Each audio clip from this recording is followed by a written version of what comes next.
ನಮ್ಮ ಕರ್ತನು ರಕ್ಷಕನಾದ ಯೇಸು ಕ್ರಿಸ್ತನ ನಾಮಕ್ಕೆ ಮಹಿಮೆ ಆಗಲಿ. ಸೇರಿ ಬಂದ ನಿಮ್ಮೆಲ್ಲರಿಗೂ ನನ್ನ ಹೃದಯಪೂರ್ವಕವಾದ ವಂದನೆಗಳು. ದೇವರಿಗೆ ನಿಮಗೆ ಮಹಿಮೆ ಆಗಲಿ, ದೇವರಿಗೆ ಸ್ತೋತ್ರವಾಗಲಿ. ಪ್ರಿಯ ದೇವರ ಮಕ್ಕಳೇ, ನಾವು ಕಳೆದ 2 ವಾರದಿಂದ ನಾವು ತೆಲುಗಿನಲ್ಲಿ ದೇವರ ವಾಕ್ಯವನ್ನು ಹಂಚುತ್ತಾ ಬಂದೆ. ಇವತ್ತು ನಾವು ಕನ್ನಡದಲ್ಲಿ ದೇವರ ವಾಕ್ಯವನ್ನು ಕಲಿಯೋಣ.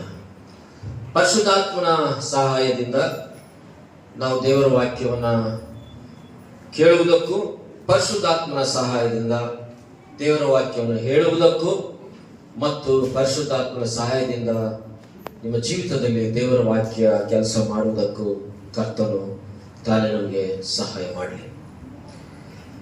ಪ್ರಿಯ ದೇವರ ಮಕ್ಕಳೇ, ಈ ಸಮಯದಲ್ಲಿ ವಿಶೇಷವಾಗಿ ನಮ್ಮೆಲ್ಲರಿಗೂ ಗೊತ್ತಿರುವ ಹಾಗೆ ನಮ್ಮ ಕರ್ತನಾದ ಯೇಸು ಕ್ರಿಸ್ತರು 33 ವರ್ಷಗಳ ಕಾಲ ಈ ಲೋಕದಲ್ಲಿದ್ದವರು. ಅದರಲ್ಲೂ 3.5 ವರ್ಷಗಳ ಕಾಲ ಪ್ರತ್ಯೇಕವಾಗಿ ನಶಿಸಿ ಹೋಗುವಂತಹ ಜನಗಳ ಮಧ್ಯೆ ಹೋಗಿ ಸೇವೆ ಮಾಡಿದಂಥವ್ರು. ಎಷ್ಟೋ ರೋಗಗಳನ್ನು ವಾಸಿ ಮಾಡಿದಂಥವ್ರು, ಎಷ್ಟೋ ನಿರುತ್ಸಾಹದಿಂದ ಬಿದ್ದಿರುವಂಥವರನ್ನ ಎಬ್ಬಿಸಿದಂಥವ್ರು, ಅನೇಕವಾದಂತಹ ದೆವ್ವಗಳನ್ನು ಹಿಡಿದು ಸಮಾಧಿಯ ಬಳಿಯಲ್ಲಿ ಎಷ್ಟೋ ಕಷ್ಟಗಳನ್ನು ಅನುಭವಿಸುತ್ತಾ ಒದ್ದಾಡುತ್ತಿರುವಂತಹ ದೆವ್ವಗಳನ್ನು ಬಿಡಿಸಿದಂಥವರು, ಪಾರ್ಶ್ವವಾಯು ರೋಗಿ, ಕುಷ್ಠರೋಗಿಗಳನ್ನ, ರಕ್ತಸ್ರಾವದ ಸ್ತ್ರೀಯನ್ನ ಮತ್ತು ಭಯಂಕರವಾದಂತಹ ಬಾಧೆಯಲ್ಲಿರುವಂತಹ ಪ್ರತಿಯೊಬ್ಬರನ್ನ ಕರ್ತನು ಈ ಲೋಕದಲ್ಲಿ 3.5 ವರ್ಷಗಳ ಕಾಲ ಇದ್ದು ಸಂಪೂರ್ಣವಾಗಿ ವಾಸಿ ಮಾಡಿದಂತ ನಿಜ ದೇವರು, ನಿಜ ರಕ್ಷಕರು. ಅಂತ ಸ್ವಾಮಿ ಈ ಭೂಲೋಕದಲ್ಲಿ ಇದ್ದಾಗ ಶಿಷ್ಯರೊಟ್ಟಿಗೆ ಮತ್ತು ಅನೇಕ ಜನಸಮೂಹರೊಟ್ಟಿಗೆ ನಾನು ತಿರುಗಿ ಹೋಗ್ತೇನೆ ಅಂತ ಹೇಳ್ತಿದ್ದ ಹಾಗೆ ಶಿಷ್ಯರಿಗೂ ಮತ್ತಿದ್ದಂತ ಸುತ್ತಮುತ್ತಲ ಜನರಿಗೆಲ್ಲರಿಗೂ, ಯೂದಯ ಸಮಯದ ಎಲ್ಲರಿಗೂ ಏನಾಯ್ತು ಅಂದ್ರೆ, ನೀವು ಹೋದ್ರೆ ನಮ್ಮ ಗತಿ ಏನಾಗಬೇಕು, ನೀವು ಆರೋಣವಾಗಿ ಹೋಗ್ಬಿಟ್ರೆ. ಯಾಕಂದ್ರೆ ಅವ್ರ ಜೊತೆ ಯೇಸು ಸ್ವಾಮಿ ಇದ್ರು, ಬಹಳ ಹಿಂಸೆಗಳು ಅನುಭವಿಸಿ ಕಲ್ವರಿ ಕ್ರೂಜಿಯಲ್ಲಿ ಪ್ರಾಣವನ್ನು ಬಿಟ್ಟರು. ನಮಗಾಗಿ, ನಿಮಗಾಗಿ ಪರಲೋಕದ ಸಂಸ್ಥಾನದಲ್ಲಿ ನಮ್ಮನ್ನು ಸೇರಿಸೋದಕ್ಕೋಸ್ಕರ ಎಷ್ಟೋ ಹಿಂಸೆಯನ್ನು ಅನುಭವಿಸಿ ಪ್ರಾಣವನ್ನು ಬಿಟ್ಟು ಸತ್ತು ಸಮಾಧಿಯಲ್ಲಿ ಉಣಲ್ಪಟ್ಟು ಶಾಸ್ತ್ರದ ಪ್ರಕಾರ ತಿರುಗಿ ಯೇಸು ಸ್ವಾಮಿಯವರೆದ್ದು ಪರಲೋಕಕ್ಕೆ ಹೋದ್ರು.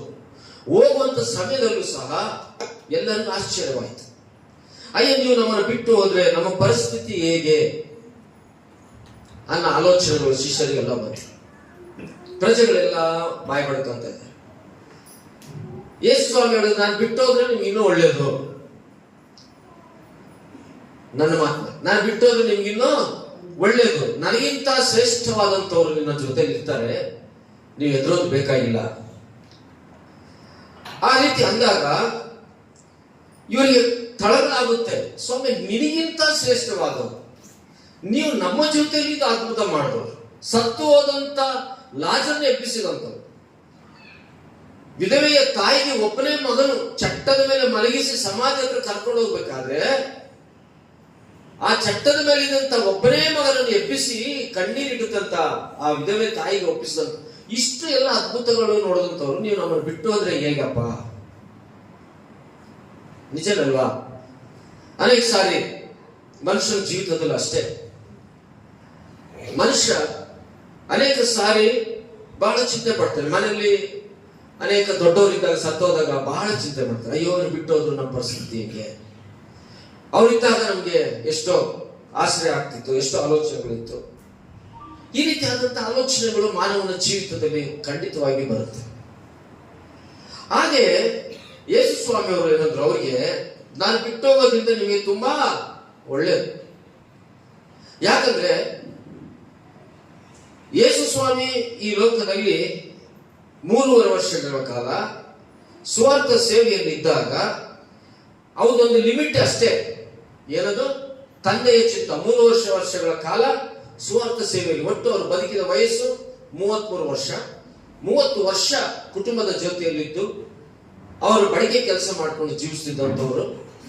ಆದ್ರೆ 3.5 ವರ್ಷಗಳ ಕಾಲ ಬಂದಾಗ ನಶಿಸಿ ಹೋಗುವಂತ ಜನಗಳನ್ನು ಬಳಿಗೆ ಹೋಗಿ ಅನೇಕರಿಗೆ ಪಾಪದ ಮಾರ್ಗದಿಂದ ಬಿಡಿಸಿ ಮೋಕ್ಷದ ಮಾರ್ಗಕ್ಕೆ ನಡೆಸುವಕ್ಕೆ ಬಂದಂಥವ್ರು. ಇವರು ಕೇವಲ ಯೇಸು ಸ್ವಾಮಿಯವರು ಲಿಮಿಟ್ ಆಗಿ ಇರುವಂತವ್ರು ಅಷ್ಟೇ. ಯೇಸು ಸ್ವಾಮಿ ಬಿಟ್ಟು ಹೋದ ಮೇಲೆ ಈಗ ನಮ್ಗೆ ಯಾರಿದ್ದಾರೆ ಅಂದಾಗ ಯೇಸು ಸ್ವಾಮಿ ಹೇಳ್ತಾರೆ, ಯೋಹಾನ ಬರೆದ ಸುವಾರ್ತೆ 14ನೇ ಅಧ್ಯಾಯ 25-26 ವಚನ, ಕನ್ನಡದಲ್ಲಿ ನೇರವಾಗಿ ಹೋದ್ರಿ. ಯೋಹಾನ ಬರೆದ ಸುವಾರ್ತೆ 14ನೇ ಅಧ್ಯಾಯ 25.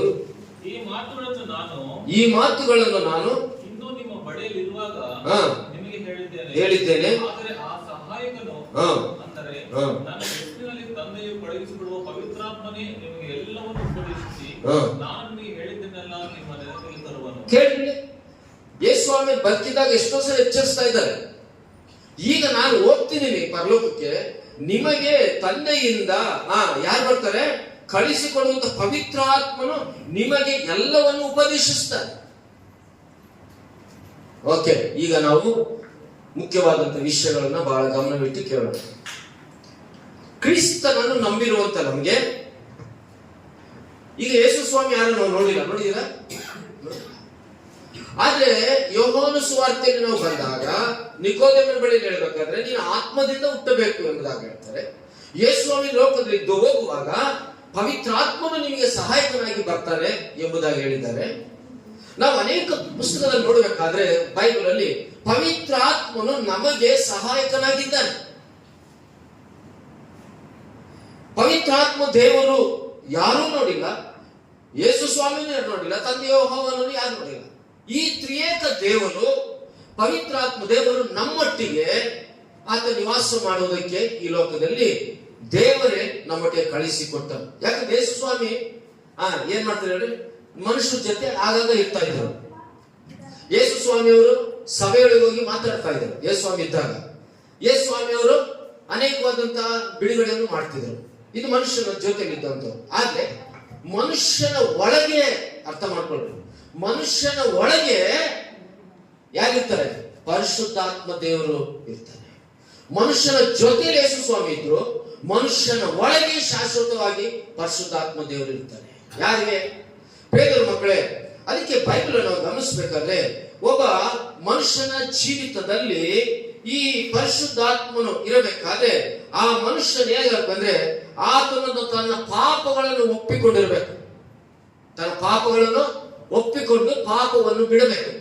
ಎರಡನೇದಾಗಿ ಆತನ ಜೀವಿತದಲ್ಲಿ ಯೇಸುವಿನ ಮೇಲೆ ಸಂಪೂರ್ಣವಾದ ವಿಶ್ವಾಸ ಇಡಬೇಕು. ನನ್ನ ಯೇಸುವಿನ ಮೇಲೆ ಸಂಪೂರ್ಣ ವಿಶ್ವಾಸ, ಯೇಸುವೇ ನಮ್ಮ ದೇವರು ಎಂಬುದಾಗಿ ಸಂಪೂರ್ಣವಾದ ವಿಶ್ವಾಸ ಇಡಬೇಕು. ಮೂರನೇದಾಗಿ ಆ ವಿಶ್ವಾಸಿ ಯೇಸು ತನ್ನ ಪಾಪಗಳನ್ನು ಒಪ್ಪಿಕೊಂಡು ಆಯ್ತಾ ತನ್ನ ಜೀವಿತದಲ್ಲಿ ಯೇಸುವಿನ ವಿಶ್ವಾಸ ಇದ್ದಾಗ ಮೂರನೇದಾಗಿ ತಕ್ಷಣ ಅವನು ಬಾಪ್ತಿಸಂ ತಗೋಬೇಕು. ಇದು ಬೈಬಲ್ ಇರುವಂತ ಕಮೆಂಡ್ಮೆಂಟ್, ಕಂಡೀಷನ್. ಪರಿಶುದ್ಧಾತ್ಮನ ನೀವಲ್ಲಿ ನಿವಾಸ ಮಾಡಬೇಕಾದ್ರೆ ಈ ಮೂರು ಗುಣಗಳು ನಿನ್ನಲ್ಲಿ ಇರಬೇಕು. ಒಂದು, ನಿನ್ನ ಪಾಪಗಳು ಪರಿಹಾರ ಆಗಿರಬೇಕು. ಎರಡನೇದು, ಸಂಪೂರ್ಣವಾಗಿ ಯೇಸು ಕ್ರಿಸ್ತನನ್ನು ವಿಶ್ವಾಸ ಇಟ್ಟಿರಬೇಕು. ಮೂರನೇದು, ನೀನು ತಕ್ಷಣ ನಿನ್ನ ಹೃದಯದಲ್ಲಿ ಯೇಸು ನಂಬಿ ವಿಶ್ವಾಸ ಇಟ್ಟ ಮೇಲೆ ನೀರಿನಲ್ಲಿ ನೀನು ಬಾಪ್ತಿಸಂ ತಗೋಬೇಕು. ಯಾವಾಗ ನೀರಿನಲ್ಲಿ ಬಾಪ್ತಿಸಂ ತಗೊಂತೀಯೋ ಪರಿಶುದ್ಧಾತ್ಮ ದೇವರು ನಿನ್ನೊಟ್ಟಿಗೆ ನಿವಾಸ ಮಾಡುವುದಕ್ಕೆ ಬರ್ತಾನೆ. ಅರ್ಥ ಆಗ್ತಾ ಇದೆಯಾ? ನೀನು ಯಾವಾಗ ದೇವರನ್ನು ನಂಬಿ ರಕ್ಷಣೆ ಬಾಪ್ತಿಸಂ ತಕ್ಷಣ ಪರಿಶುದ್ಧಾತ್ಮ ದೇವರು ನಿನ್ನಲ್ಲಿ ನಿವಾಸ ಮಾಡುವುದಕ್ಕೆ ಇಷ್ಟಪಡ್ತಾನೆ. ನಿನ್ನಲ್ಲಿ ಪಾಪ ಕ್ಷಮಾಪಣೆ ಇಲ್ಲ, ಮಾರ್ಮನಸ್ಸಿಲ್ಲ, ವಿಶ್ವಾಸ ಇಲ್ಲ, ನೀನು ನಾಮಕಾರ್ಥವಾದ ಚರ್ಚಿಗೆ ಬರ್ತೀಯ, ನೀನು ನಾಮಕಾರ್ಥವಿದೆಯಾ, ನಿನ್ನಲ್ಲಿ ಪರಿಶುದ್ಧಾತ್ಮ ಇಲ್ಲ, ನಿನ್ನಲ್ಲಿ ಇನ್ನೂ ನಿವಾಸ ಮಾಡ್ತೀವಿ ದುರಾತ್ಮ. ಯಾಕಂದ್ರೆ ನಿಜವಾಗ್ಲೂ ನಿನ್ನಲ್ಲಿ ಯೇಸು ಕ್ರಿಸ್ತನಲ್ಲಿ ಪರಿಶುದ್ಧಾತ್ಮ ಇದ್ರೆ ಯಾವಾಗ್ಲೂ ಹೇಳ್ತಾನೆ ನೀನು ಮಾಡು ಸರಿ, ನೀನು ದೀಕ್ಷೆ ತಗೋಬೇಕೆಂಬುದು. ಪರಿಶುದ್ಧಾತ್ಮ ನಂಬಿ ರಕ್ಷಣೆ ದೀಕ್ಷೆ ತಗೊಳ್ಳುವಂತವರ ಹೃದಯದಲ್ಲಿ ಪರಿಶುದ್ಧಾತ್ಮ ದೇವರು ಇರ್ತಾನೆ. ಓಕೆ, ಯಾವಾಗ ಪರಿಶುದ್ಧಾತ್ಮ ದೇವರು ನಮ್ಮ ಹೃದಯದಲ್ಲಿ ಇರ್ತಾನೋ ಹಾಗಾದ್ರೆ ದೇವರ ವಾಕ್ಯ ನಮಗೆ ನಾಳೆ. ಓಕೆ, ಒಂದು ವಾಕ್ಯ ಓದೋಣ. ಮೊದಲ ಕೊರಿಂಥಿ ಪತ್ರಿಕೆ 6ನೇ ಅಧ್ಯಾಯ 19ನೇ ವಚನ. ದೇವರಿಂದ ದೊರಕಿ ನಿಮ್ಮೊಳಗೆ ನೆಲೆಗೊಂಡಿರುವ ಪವಿತ್ರಾತ್ಮನಿಗೆ ನಿಮ್ಮ ದೇಹವು ಗರ್ಭಗುಡಿ ಆಗಿದೆ ಎಂದು ನಿಮಗೆ ತಿಳಿಯದು. ನೀವು ನಿಮ್ಮ ಸ್ವಂತ ಸೊತ್ತಲ್ಲ, ನೀವು ಕ್ರಯಕ್ಕೆ ಕೊಳ್ಳಲ್ಪಟ್ಟವರು. ಆದ ಕಾರಣ ನಿಮ್ಮ ದೇಹದಲ್ಲಿ ದೇವರ ಪ್ರಭಾವವನ್ನು ಪ್ರಕಾಶಪಡಿಸಿ. ಈಗ ಅರ್ಥ ಮಾಡ್ಕೊಳ್ಳಿ. ಇಲ್ಲಿವರೆಗೂ ನೀವು ಕ್ರಿಸ್ತನ ನಂಬಿಲ್ಲ, ನಂಬಿದೆಯಾ? ವಿಶ್ವಾಸ ಇಟ್ಟಿದೆಯಾ, ಪಾಪ ಕ್ಷಮಾಪಣೆ ಆಗಿದೆ, ದೀಕ್ಷಾಸ್ನಾನ ಆಗಿದೆ. ಇವು ಆದ್ಮೇಲೆ ನಿನ್ನ ದೇಹ ಎಂಥದ್ದು ಎಂಬುದಾಗಿ ಬೈಬಲ್ ನಮ್ಗೆ ಸ್ಪಷ್ಟವಾಗಿ ಹೇಳ್ತದೆ. ಏನ್ ಹೇಳ್ತಿದೆ? ಏನಂತೆ? ದೇವರಿಂದ ದೊರಕಿ ನಿಮ್ಮೊಳಗೆ ನೆಲೆಗೊಂಡಿರುವ ಪವಿತ್ರಾತ್ಮನಿಗೆ ನಿಮ್ಮ ದೇಹವು ಗರ್ಭಗುಡಿ ಆಗಿದೆ. ಹಾಗಾದ್ರೆ ಯಾರಲ್ಲಿ ಪವಿತ್ರಾತ್ಮನು ಬರ್ತಾನೆ? ಪಾಪ ಕ್ಷಮಾಪಣೆ, ವಿಶ್ವಾಸ, ದೀಕ್ಷಾ ಸ್ನಾನ, ಇರುವರಲ್ಲಿ ಪರಿಶುದ್ಧಾತ್ಮನ ನಿವಾಸ ಇರುತ್ತೆ. ಅರ್ಥ ಮಾಡ್ಕೋಬೇಕು. ಬಹಳ ಸಾರಿ ನಾವೇನ್ ಮಾಡ್ತೀವಿ ಅಂದ್ರೆ, ನಾವು ಯೇಸು ನಮಗೆ ರಕ್ಷಣೆ ದೀಕ್ಷಾ ತಗೊಂಡಿರೋದು ಮರ್ತು ಬಿಡ್ತೀವಿ. ನಾವಿನ್ನೂ ನಮ್ಮ ಜೀವಿತದಲ್ಲಿ ಹಳೆಯ ಸ್ವಭಾವಗಳನ್ನು ನಾವು ಇಟ್ಕೊಂಡಿರ್ತೀವಿ. ಪವಿತ್ರಾತ್ಮನನ್ನು ನಾವು ಅನೇಕ ಸಾರಿ ನಮ್ಮ ನಿಧಾನವಾಗಿ ನಾವು ಮರ್ತು ಬಿಡ್ತೀವಿ. ಪ್ರತಿಯೊಬ್ಬ ಕ್ರೈಸ್ತ ವಿಶ್ವಾಸಿಗಳಿಗೆ ಪವಿತ್ರಾತ್ಮನು ಏನಂತೆ? ಅವನು ನಿಮ್ಮೊಳಗೆ ನೆಲೆಗೊಂಡಿರುವ ಪವಿತ್ರಾತ್ಮ ನಿಮ್ಮ ದೇಹವು ಏನಾಗಿದೆ ಅಂದ್ರೆ ಗರ್ಭಗುಡಿ ಆಗಿದೆ. ಪರಿಶುದ್ಧಾತ್ಮನು ಮನುಷ್ಯನಿಗೆ ಇರುವನು. ಬೈಬಲ್ ಹೇಳ್ತದೆ ನಿಮ್ಮ ದೇಹವು ಅದೇನಾಗಿದೆ? ಗರ್ಭಗುಡಿಯಾಗಿದೆ. ಅಂದ್ರೆ ನಿಮ್ಮ ದೇಹ ಒಂದು ಸಭೆ. ನನ್ನ ಸಭೆಯನ್ನು ಕೆಡಿಸುವನು ನಾನು ಏನ್ ಹೇಳ್ತೇನೆ? ವಾಕ್ಯ ಅವರನ್ನ ಕೆಡಿಸಿದ್ದೇನೆ ಎಂಬುದಾಗಿ ಹೇಳ್ತೇನೆ. ಹಾಗೆ ನಿಮ್ಮ ದೇಹ ಒಂದು ಸಭೆ. ನಿಮ್ಮ ದೇಹ ಒಂದು ಮನೆ ಅಲ್ಲ. ನಿಮ್ಮ ದೇಹದಲ್ಲಿ ಪರಿಶುದ್ಧಾತ್ಮನಿದ್ದಾನೆ. ನಿಮ್ಮ ದೇಹದಲ್ಲಿ ಪರಿಶುದ್ಧಾತ್ಮ ಇರುವಾಗ ನೀವು ಏನಿದೆ? ನಿಮ್ಮ ದೇಹದ ಸಭೆಗೆ. ಎಕ್ಸಾಂಪಲ್, ಈಗ ನೀವೆಲ್ಲ ಚರ್ಚಿಗೆ ಬಂದಿದ್ದೀರ. ಸಭೆಗೆ ಬಂದಾಗ ಇಲ್ಲಿ ಗಲಾಟೆಗಳು ನಡೆಯಲ್ಲ. ಸಭೆಗೆ ಬಂದಾಗ ಇಲ್ಲಿ ಹಾರಾಟ ಇರೋದಿಲ್ಲ. ಸಭೆಗೆ ಬಂದಾಗ ಎಲ್ಲರಿಗೊಂದು ಭಯ ಇರುತ್ತೆ. ನಾವು ದೇವರ ಸನ್ನಿಧಾನದಲ್ಲಿ ನಾವಿದ್ದೇವೆ, ಪರಿಶುದ್ಧಾತ್ಮನ ದೇವರ ಆರಾಧನೆ ನಾವಿದ್ದೇವೆ, ಆತನ ದೇವರ ರಕ್ತದ ಮುಂದೆ ನಾವು ಕುಳಿತಿದ್ದೇವೆ, ದೇವರ ವಾಕ್ಯವನ್ನು ಕೇಳೋದಕ್ಕೆ ನಾವು ಬಂದಿದ್ದೇವೆ. ಸಭೆಗೆ ಬಂದಂತ ನಾವು ಎದ್ದೋಗ್ಬಾರ್ದು, ಓಡಾಡಬಾರ್ದು, ಸಭೆಯಲ್ಲಿ ಕುಂತು ಮೊಬೈಲ್ ಮಾತಾಡಬಾರ್ದು. ಇವೆಲ್ಲ ನಮಗೆ ಗೊತ್ತು, ನಾವು ಮಾಡಲ್ಲ. ಯಾಕೆ? ನಾವು ಎಲ್ಲಿದ್ದೀವಿ? ಸಭೆಯಲ್ಲಿ. ಸಭೆಗೆ ಬಂದಾಗ ನಾವು ಮೊಬೈಲ್ ತಗೊಂಡು ಆಟ ಆಡಂಗಿಲ್ಲ. ಯಾಕೆ? ನಮ್ಗೆ ಹೆದರಿಕೆ. ಪರಿಶುದ್ಧಾತ್ಮ ಎಚ್ಚರಿಸ್ತಾನೆ, ನಾವು ಚರ್ಚಲ್ಲಿ ಇದ್ದೀವಿ, ಇನ್ನು ನಮ್ಮ ಹುಡುಗಾಟಗಳು ಬೇಡ. ಇವೆಲ್ಲ ನಮ್ಗೆ ಹೆದರಿಕೆ ಇರುತ್ತೆ. ಯಾವ ರೀತಿ ಸಭೆಗೆ ಬಂದಾಗ ನಿಮ್ಗೆ ಹೆದರಿಕೆ ಇರುತ್ತೋ, ದೇವರ ವಾಕ್ಯ ಹೇಳುತ್ತೆ, ನಿಮ್ಮ ಒಳಗಿರುವಂತ ನೆಲೆಗೊಂಡಿರುವ ಪವಿತ್ರಾತ್ಮಗೆ ನಿಮ್ಮ ದೇಹವು ಗರ್ಭಗುಡಿಯಾಗಿ ನಿಮಗೆ ತಿಳಿಯೋದು. ಬರೀ ಸಭೆಗೆ ಬಂದಾಗ ನಾವು ಎದುರೋದಲ್ಲ, ನಾವು ಯಾವ ಜೀವಿತದಲ್ಲಿ ಎಲ್ಲಿವರೆಗೂ ಬದುಕಿರ್ತೇವೋ, ಜೀವಿಸ್ತಾ ಇರ್ತೇವೋ, ನಮ್ಮ ದೇಹದಲ್ಲಿ ಪವಿತ್ರಾತ್ಮನು ಇದ್ದಾನೆ. ಇಲ್ಲಿ ಗರ್ಭಗುಡಿ ಇದು. ಈ ಪವಿತ್ರಾತ್ಮನು ನಮ್ಮಲ್ಲಿ ನಿವಾಸ ಮಾಡ್ತಿದ್ದಾನೆ. ಹಾಗಾಗಿ ನಾವು ಎಲ್ಲಿದ್ರೂ ಸಹ ಭಯದಿಂದಲೂ, ಭಕ್ತಿಯಿಂದಲೂ, ಪ್ರಾರ್ಥನೆಯಲ್ಲಿಯೂ, ವಾಕ್ಯದಲ್ಲಿಯೂ, ವಿಶ್ವಾಸದಲ್ಲಿ ನಾವು ಜೀವಿಸಬೇಕು. ಅದಕ್ಕೆ ನಮ್ಮ ಜೀವಿತದಲ್ಲಿ ಏನಾಗಿದೆ ಅಂದ್ರೆ, ನಾವು ಈ ಪರಿಶುದ್ಧಾತ್ಮನ ಈ ಗರ್ಭಗುಡಿ ಇದು ಮನೆ ಅಲ್ಲ. ಇದೇನಾಗಿದೆ? ಒಂದು ದೇವರ ಆಲಯ. ಈ ಆಲಯದೊಳಗೆ ನಾವೇನಾಗಿದೆ ಅಂದ್ರೆ ಬಹಳ ಜಾಗ್ರತೆ ನಾವು ಕಾಪಾಡಬೇಕು. ನಿಮ್ಮ ಹೃದಯವು ಬಹಳ ಜಾಗ್ರತೆ ನಾವು ಕಾಪಾಡಬೇಕು. ಹೃದಯವೆಲ್ಲದಕ್ಕಿಂತಲೂ ಮೋಸಕರವಾದದ್ದು, ಅದು ಕಡು ಭಯಂಕರವಾದ ಪಾಪದಲ್ಲಿ ತುಂಬಿರುವಂಥದ್ದು. ಹಾಗಾಗಿ ದೇವರ ಮಕ್ಕಳಾದ ನಾವು ನಮ್ಮ ಜೀವಿತದಲ್ಲಿ ಪರಿಶುದ್ಧಾತ್ಮನ ನಿವಾಸ ಇದೆ ಎಂಬುದಾಗಿ ಬೈಬಲ್ ನಮಗೆ ಸ್ಪಷ್ಟವಾಗಿ ಹೇಳ್ತಾ ಇದೆ. ಈ ಪರಿಶುದ್ಧಾತ್ಮನ ನಿವಾಸ ನಮ್ಮಲ್ಲಿ ಇದ್ದಾಗ ನಾವೇನ್ ಮಾಡ್ಕೊಂಡ್ರೆ ಆತ್ಮಾನುಸಾರವಾಗಿ ನಾವು ಜೀವಿಸಬೇಕು. ಎಲ್ಲಿ? ಚರ್ಚ್ನಲ್ಲ, ನಮ್ಮ ಕೆಲಸದಲ್ಲಾಗ್ಲಿ, ನಮ್ಮ ಮನೆಯಲ್ಲಾಗ್ಲಿ, ನಾವು ಎಲ್ಲೇ ಹೋಗ್ಲಿ, ನಾವು ಪರಿಶುದ್ಧಾತ್ಮಾನುಸಾರವಾಗಿ ನಾವು ಜೀವಿಸಬೇಕು. ಪರಿಶುದ್ಧಾತ್ಮನ ಸಾರವಾಗಿ ನಾವು ಅನುಸರಿಸಬೇಕು. ಯಾಕೆ? ನಮ್ಮಲ್ಲಿ ಏನಿದೆ? ಪವಿತ್ರ ಆತ್ಮನು ನಮ್ಮಲ್ಲಿದ್ದಾನೆ. ಈ ಫೀಲಿಂಗ್ ಕ್ರೈಸ್ತರಿಗೆ ಇರಲ್ಲ. ಬಹಳ ಜನ ಕ್ರೈಸ್ತರಿಗೆ ಫೀಲಿಂಗ್ ಇರಲ್ಲ. ನಮ್ಮ ಜೀವಿತದಲ್ಲಿ ಇನ್ನೂ ನಾವೇನ್ ಮಾಡ್ತೇವೆ ಅಂದ್ರೆ, ಈ ಹಳೆಯ ಸ್ವಭಾವಗಳು ನಮ್ಮಲ್ಲಿ ಇರ್ತವೆ. ನಂಬಿದ್ದೇವೆ, ಹಾಡು ಹೇಳ್ತೇವೆ, ಸ್ತೋತ್ರ ಮಾಡ್ತೇವೆ, ಕಾಣಿಕೆ ಹಾಕ್ತೇವೆ, ದಶಮ ಹಾಕ್ತಿವಿ, ಚರ್ಚಿಗೆ ಬರ್ತಿರ್ತೀವಿ, ಪವಿತ್ರ ಆತ್ಮನ ಸನ್ನಿಧಾನದಲ್ಲಿ ಬಂದು ನಾವು ಆರಾಧನೆ ಕೈ ಹಾಕ್ತಿವಿ. ಆದ್ರೆ ನಾವು ಇದೆಲ್ಲ ಆಗಿ ಹೊರಗಡೆ ಹೋದ್ಮೇಲೆ ನಮಗೊಂದು ಫೀಲಿಂಗ್ ಇರಲ್ಲ. ನನ್ನಲ್ಲಿ ನಿವಾಸ ಮಾಡ್ತೀವಿ ಇದೊಂದು ಗರ್ಭಗುಡಿ, ನನ್ನಲ್ಲಿ ಪರಿಶುದ್ಧಾತ್ಮ ಇದ್ದಾನೆ, ನಾನು ತಪ್ಪು ಮಾಡಬಾರ್ದು, ಸುಳ್ಳು ಹೇಳಬಾರ್ದು, ಮೋಸ ಮಾಡಬಾರ್ದು, ಅನ್ಯಾಯ ಮಾಡಬಾರ್ದು, ಇನ್ನೊಬ್ಬರಿಗೆ ಬಾಧಪಡಿಸಬಾರ್ದು, ಇನ್ನೊಬ್ಬರ ಮೇಲೆ ಚಾಡಿ ಹೇಳಬಾರದು, ಇನ್ನೊಂದು ದೇವರ ವಾಕ್ಯಕ್ಕೆ ವಿರೋಧವಾಗಿ ಜೀವಿಸುವುದರಿಂದ ಇಲ್ಲಿರುವಂತ ಈ ಗರ್ಭಗುಡಿ, ಈ ದೇವರ ಆಲಯ, ಈ ಪರಿಶುದ್ಧಾತ್ಮನು ಏನಾಗ್ತಾನೆ? ಕಣ್ಣೀರಿಡ್ತಾನೆ, ಬಾಧೆ ಪಡ್ತಾನೆ ಅನ್ನೋದು ಯಾವ ವಿಶ್ವಾಸ ಇರ್ತದೋ ಆ ವಿಶ್ವಾಸ ಜೀವಿತನೇ ಒಂದು ಬದಲಾವಣೆ ಇರುತ್ತೆ. ಹಾಗಾಗಿ ಈ ಪರಿಶುದ್ಧಾತ್ಮ ನಮ್ಮ ಜೀವಿತದಲ್ಲಿ, ಪವಿತ್ರಾತ್ಮ ನಮ್ಮ ಜೀವಿತದಲ್ಲಿ ಏನಾಗಿದೆ ಅಂದ್ರೆ ಆತನು ನಿವಾಸ ಮಾಡುವಂತನಾಗಿದ್ದಾನೆ. ಸುಮ್ಮನೆ ನಿವಾಸ ಮಾಡ್ತಾನ? ಇದು ನಮ್ಮ ಗರ್ಭಗುಡಿ ಇದೆ. ಚರ್ಚ್ನಲ್ಲಿ ಎಷ್ಟು ಭಯಭಕ್ತಿಯಿಂದ ಈಗ ನಾವು ಕುಂತಿದ್ದೇವೋ, ನಾವು ಎಲ್ಲೇ ಹೋಗ್ಲಿ ನಮ್ಗೊಂದು ಭಯ ಇರುತ್ತೆ. ಅದಕ್ಕೆ ಪರಿಶುದ್ಧಾತ್ಮನಿಗೂ ನಮ್ಮಿರುವಂತ ಈ ಲೋಕದ ಆತ್ಮನಿಗೂ ಯುದ್ಧ, ಸೈತಾನ ಪರಿಶುದ್ಧ ಯುದ್ಧ ನಡೀತದಾಗ ನೋಡಿ. ನೀವು ಯಾವಾಗ ಒಂದ್ಸತಿ ಸುಳ್ಳು ಹೇಳಿ ಆಗಲ್ಲ, ಅಯ್ಯೋ ಸುಳ್ಳು ಹೇಳ್ಬಿಟ್ಟೆ ಒಂಥರ ಮನಸ್ಸಾಕ್ಷಿ ಒಪ್ಪೋದಿಲ್ಲ. ನೀವು ಒಂದು ದಿನ ಎಲ್ಲ ಬೈಬಲ್ ಮುಟ್ಬೇಡಿ. ನೀವು ದಿನ ಎಲ್ಲ ಸಿನಿಮಾ ನೋಡ್ತೀರಿ, ನೀವು ರಾತ್ರಿ ಮಲಗಬೇಕು ಅಂದ್ರೆ ನಿಮ್ಮ ಮನಸ್ಸಲ್ಲಿ ಮನಸ್ಸಾಕ್ಷಿ ಏನ್ ಎಚ್ಚರಿಸ್ತೇವೆ? ಒಂದು ಗಂಟೆ 10 ನಿಮಿಷ ನಾನು ಬೈಬಲ್ ಹಿಡಿದಿಲ್ಲ, 24 ಗಂಟೆ ಕೆಲಸ ಕೆಲಸ ಕೆಲಸ, ನಾನು ಅಟ್ಲೀಸ್ಟ್ ಒಂದು ಅರ್ಧ ಗಂಟೆ ಬೈಬಲ್ ಓದಿಲ್ಲ. ನಿನ್ನ ಮನಸ್ಸಾಕ್ಷಿ ಪರಿಶುದ್ಧಾತ್ಮ ನಿನ್ನನ್ನು ಎಚ್ಚರಿಸ್ತಾ ಇರುತ್ತೆ. ಯಾರಲ್ಲಿ ಪರಿಶುದ್ಧಾತ್ಮ ಇರುತ್ತೋ ಅವ್ರಿಗೆ ಎಚ್ಚರಿಸ್ತಾ ಇರುತ್ತೆ. ఈ రోజు ನಾನು ಪ್ರಾರ್ಥನೆ ಮಾಡಿಲ್ಲ, నేను క్రైస్తవురాలు, నేను క్రైస్తవుని, యేసును నమ్ముకున్నాను, మా ఇంట్లో ఫోటోలు ఉన్నాయి, మా ఇంట్లో దేవుని వాక్యాలు ఉన్నాయి, మా ఇంట్లో అన్ని ఉన్నాయి. ప్రార్థన జీవితం నాకు లేదు. పరిశుద్ధాత్మ దేవుడు నేను గద్దిస్తాడు. ఆయన నీలో ఉన్నవాడు. ఎందుకని నువ్వు బాప్తిజం తీసుకున్నప్పుడు నమ్ముకున్నావు, నీలో ఉంటే పరిశుద్ధాత్మ నేను గద్దిస్తాడు, హెచ్చరిస్తాడు. పాస్టర్ ఎప్పుడు గద్దించేది కాదు, పాస్టర్ ఎప్పుడు నిలబడి వాక్యం మిమ్మల్ని హెచ్చరించేది కాదు. పరిశుద్ధాత్మ దేవుడు నీ హృదయం గద్దిస్తూ ఉంటాడు, కానీ నీకు అర్థము కాదు. ఏమైతుందిలే అనుకుంటాం, ఏమైతుందో తర్వాత చూస్తాం.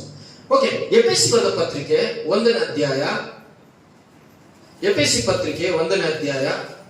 ನಾನೆಲ್ಲ ಬೈಬಲ್ ಇರೋದೇ ಹೇಳ್ತೀನಿ, ಯಾವ್ದು ನನ್ನ ಸ್ವಂತ ವಾಕ್ಯ ನಾನು ಯಾವತ್ತು ಹೇಳಲ್ಲ. ಎಫೆಸಿ ಪತ್ರಿಕೆ 1ನೇ ಅಧ್ಯಾಯ 13ರಿಂದ 14 ವಚನ ನೋಡಿ. ನಿಮ್ಮ ರಕ್ಷಣೆಯ ವಿಷಯವಾದ ಸುವಾರ್ತೆ ಎಂಬ ಸತ್ಯವಾಕ್ಯವನ್ನು ಕೇಳಿ ಕ್ರಿಸ್ತನಲ್ಲಿ ನಂಬಿಕೆ ಇಟ್ಟವರಾದ ನೀವು ಸಹ ವಾಗ್ದಾನ ಮಾಡಲ್ಪಟ್ಟ ಪವಿತ್ರಾತ್ಮನೆಂಬ ಮುದ್ರೆಯನ್ನು ಹೊಂದಿದಿರಿ. ದೇವರು ಸಂಪಾದಿಸಿಕೊಂಡ ಜನರಿಗೆ ವಿಮೋಚನೆಯಾಗುವುದೆಂಬುದಕ್ಕೆ ಪವಿತ್ರಾತ್ಮನು ನಿಮ್ಮ ಬಾಧ್ಯತೆಗೆ ಸಂಚಾರಕನಾಗಿದ್ದಾನೆ. ಆ ವಿವೇಚನೆಯು ದೇವರ ಮಹಿಮೆ ಎಷ್ಟೋ ಪ್ರಖ್ಯಾತಿಯನ್ನು ಉಂಟು ಮಾಡುವುದು. ಕೇಳಿ, ಎಫೆಸಿ ಪತ್ರಿಕೆಯಲ್ಲಿ ಪೌಲನು ಬರುವಂತ ವಿಷಯ, ಪವಿತ್ರಾತ್ಮನು ಏನಾಗಿದ್ದಾನಂದ್ರೆ ಸುವಾರ್ತೆ ಎಂಬ ಸತ್ಯವಾಕ್ಯವನ್ನು ಕೇಳಿ ಕ್ರಿಸ್ತ ನಂಬಿಕೆ ಇಟ್ಟವರಾದ ನೀವು ಸಹ ವಾಗ್ದಾನ ಮಾಡಲ್ಪಟ್ಟ ಪವಿತ್ರಾತ್ಮನೆಂಬ ಮುದ್ರೆಯನ್ನು ಹೊಂದಿದ್ದೀರಿ. ಯೇಸು ಕ್ರಿಸ್ತನನ್ನು ನಂಬಿರುವಂತ ನಾವು, ಅಂಗೀಕರಿಸುವಂತ ನಾವು, ಆತನ ಸುವಾರ್ತೆಯನ್ನು ಕೇಳಿ ವಾಕ್ಯವನ್ನು ಹೃದಯದಲ್ಲಿಟ್ಟುಕೊಂಡು ನಂಬಿ ದೀಕ್ಷಾಸ್ತ್ರ ತೆಗೆದುಕೊಂಡಂತ ನಾವು ಏನಂತೆ ಪವಿತ್ರಾತ್ಮನ ಮುದ್ರೆಯನ್ನು ಹೊಂದಿದ್ದೀರಾ. ಅಶ್ವಿನಿ, ನಿನ್ನೊಳಗೆ ಪವಿತ್ರಾತ್ಮನು ಈಗ ನಮ್ಮ ಮನೆಯೆಲ್ಲ ಹಾಕ್ಬಿಟ್ಟು ನಾವು ಬರ್ಬೇಕಾದ್ರೆ, ಇಲ್ಲಿ ಚರ್ಚಿಗೆ ಬರ್ಬೇಕಾದ್ರೆ ಬಾಗ್ಲು ತೆಗೆದು ಬಂದ್ರೆ ಬಾಗ್ಲು ಹಾಕ್ಬಂದ್ರ ಏನಾಗ್ತದೆ? ಬಾಗ್ಲು ಹಾಕ್ಬಿಟ್ಟು ಬೀಗ ಹಾಕಿದ್ರ ಈಗ ಏನಾಗಿರುತ್ತೆ ಅಲ್ಲಿ ಮನೆ, ನಿಮ್ಮ ಮನೆ ಸೇಫ್ ಆಗಿರುತ್ತೆ, ಜಾಗ್ರತೆ ಇರುತ್ತೆ. ಬಾಗ್ಲು ತೆಗೆದು ಬಂದ್ರೆ ಕಳ್ಳ ಬರ್ತಾನೋ, ಕೋಳಿಗಳು ಹೋಗ್ತಾವೋ, ನಾಯಿಗಳು ಹೋಗ್ತಾವೋ, ನೀವು ತಂದಿಟ್ಟಿದ್ದಂತ ಬೆಳಿಗ್ಗಿನ ಮಾಂಸ ತಿಂದು ಹೋಗ್ತಾವೋ, ಇನ್ನೇನೇನಾಗ್ತಾವೋ ಗೊತ್ತಾಗಲ್ಲ.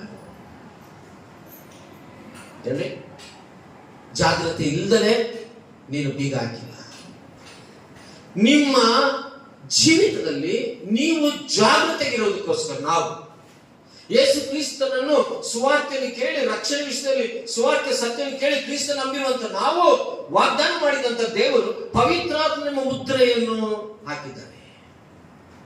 ಒಂದು ಕಾಲದಲ್ಲಿ ಕಾರ್ಡ್ಗೆ ಸ್ಟಾಂಪ್ ಇದ್ದರೆ, ಕಾರ್ಡ್ ಎಲ್ಲಿ ಹೋದ್ರು ಪೋಸ್ಟ್ ಕಾರ್ಡ್ ಹೋಗ್ತಿರ್ಲಿಲ್ಲ. ಸ್ಟಾಂಪ್ ಹೊಡೆದ ಮೇಲೆ ಪೋಸ್ಟ್ ಸ್ಟಾಂಪ್ ಅಂಟಿಸಿ ಅದ್ರ ಮೇಲೆ ಅದಕ್ಕೆ ಬೆಲೆ ಇತ್ತು, ಚಲಾವಣೆ ಇತ್ತು.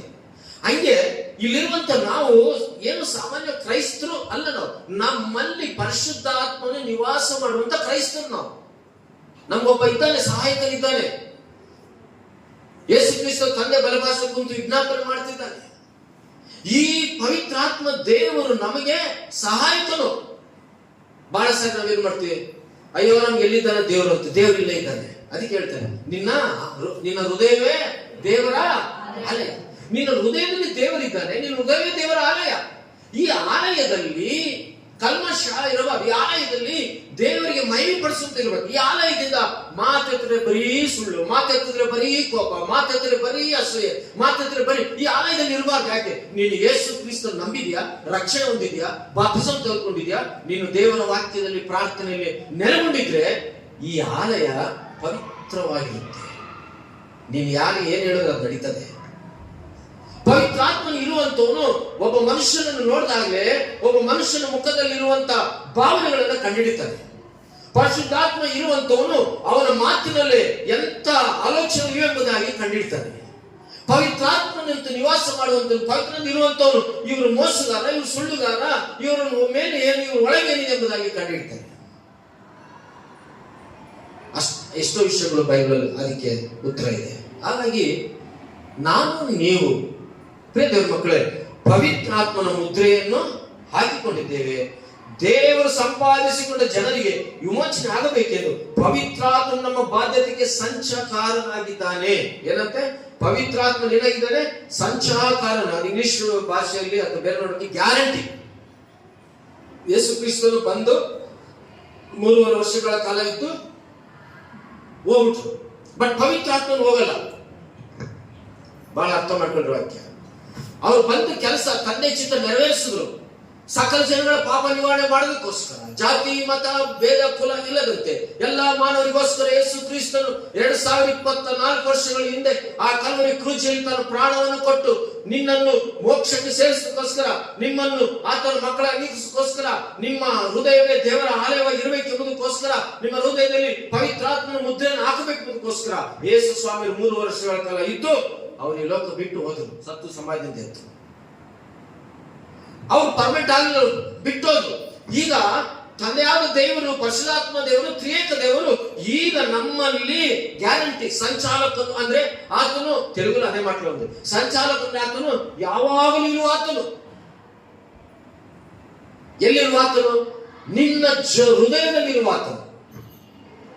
ನಿಮ್ಮನ್ನು ನಂಬಿದವರ ಹೃದಯದಲ್ಲಿ ಪರಿಶುದ್ಧಾತ್ಮನು ನಿವಾಸ ಮಾಡುವಂತವನು. ಹಾಗಾಗಿ ಆತನು ಗ್ಯಾರಂಟಿ ಸಂಚಾಲಕನು. ಹಾಗಾಗಿ ಯಾವುದು ನಿನ್ನ ಹೃದಯದಲ್ಲಿ ಏನಾಗಿದೆ ಆಲಯವಾಗಿದೆಯೋ ಆಲಯದಲ್ಲಿ ದೇವರು ಇಷ್ಟಪಡ್ತಾನೆ ನಿವಾಸ ಮಾಡೋದಕ್ಕೆ. ಅದು ಕ್ರೈಸ್ತತ್ವ. ನಿನ್ನ ಆಲಯದಲ್ಲಿ ಬೇರೆ ಬೇರೆ ದೇವರುಗಳಿದ್ರೆ ನೀನು ಕ್ರೈಸ್ತನು ಅಥವಾ ನೀನು ಕ್ರೈಸ್ತತ್ವನು, ಕ್ರೈಸ್ತಲ್ಲಿರುವಂತ ಮಗಳು ಆಗೋದು ಸಾಧ್ಯ ಇಲ್ಲ.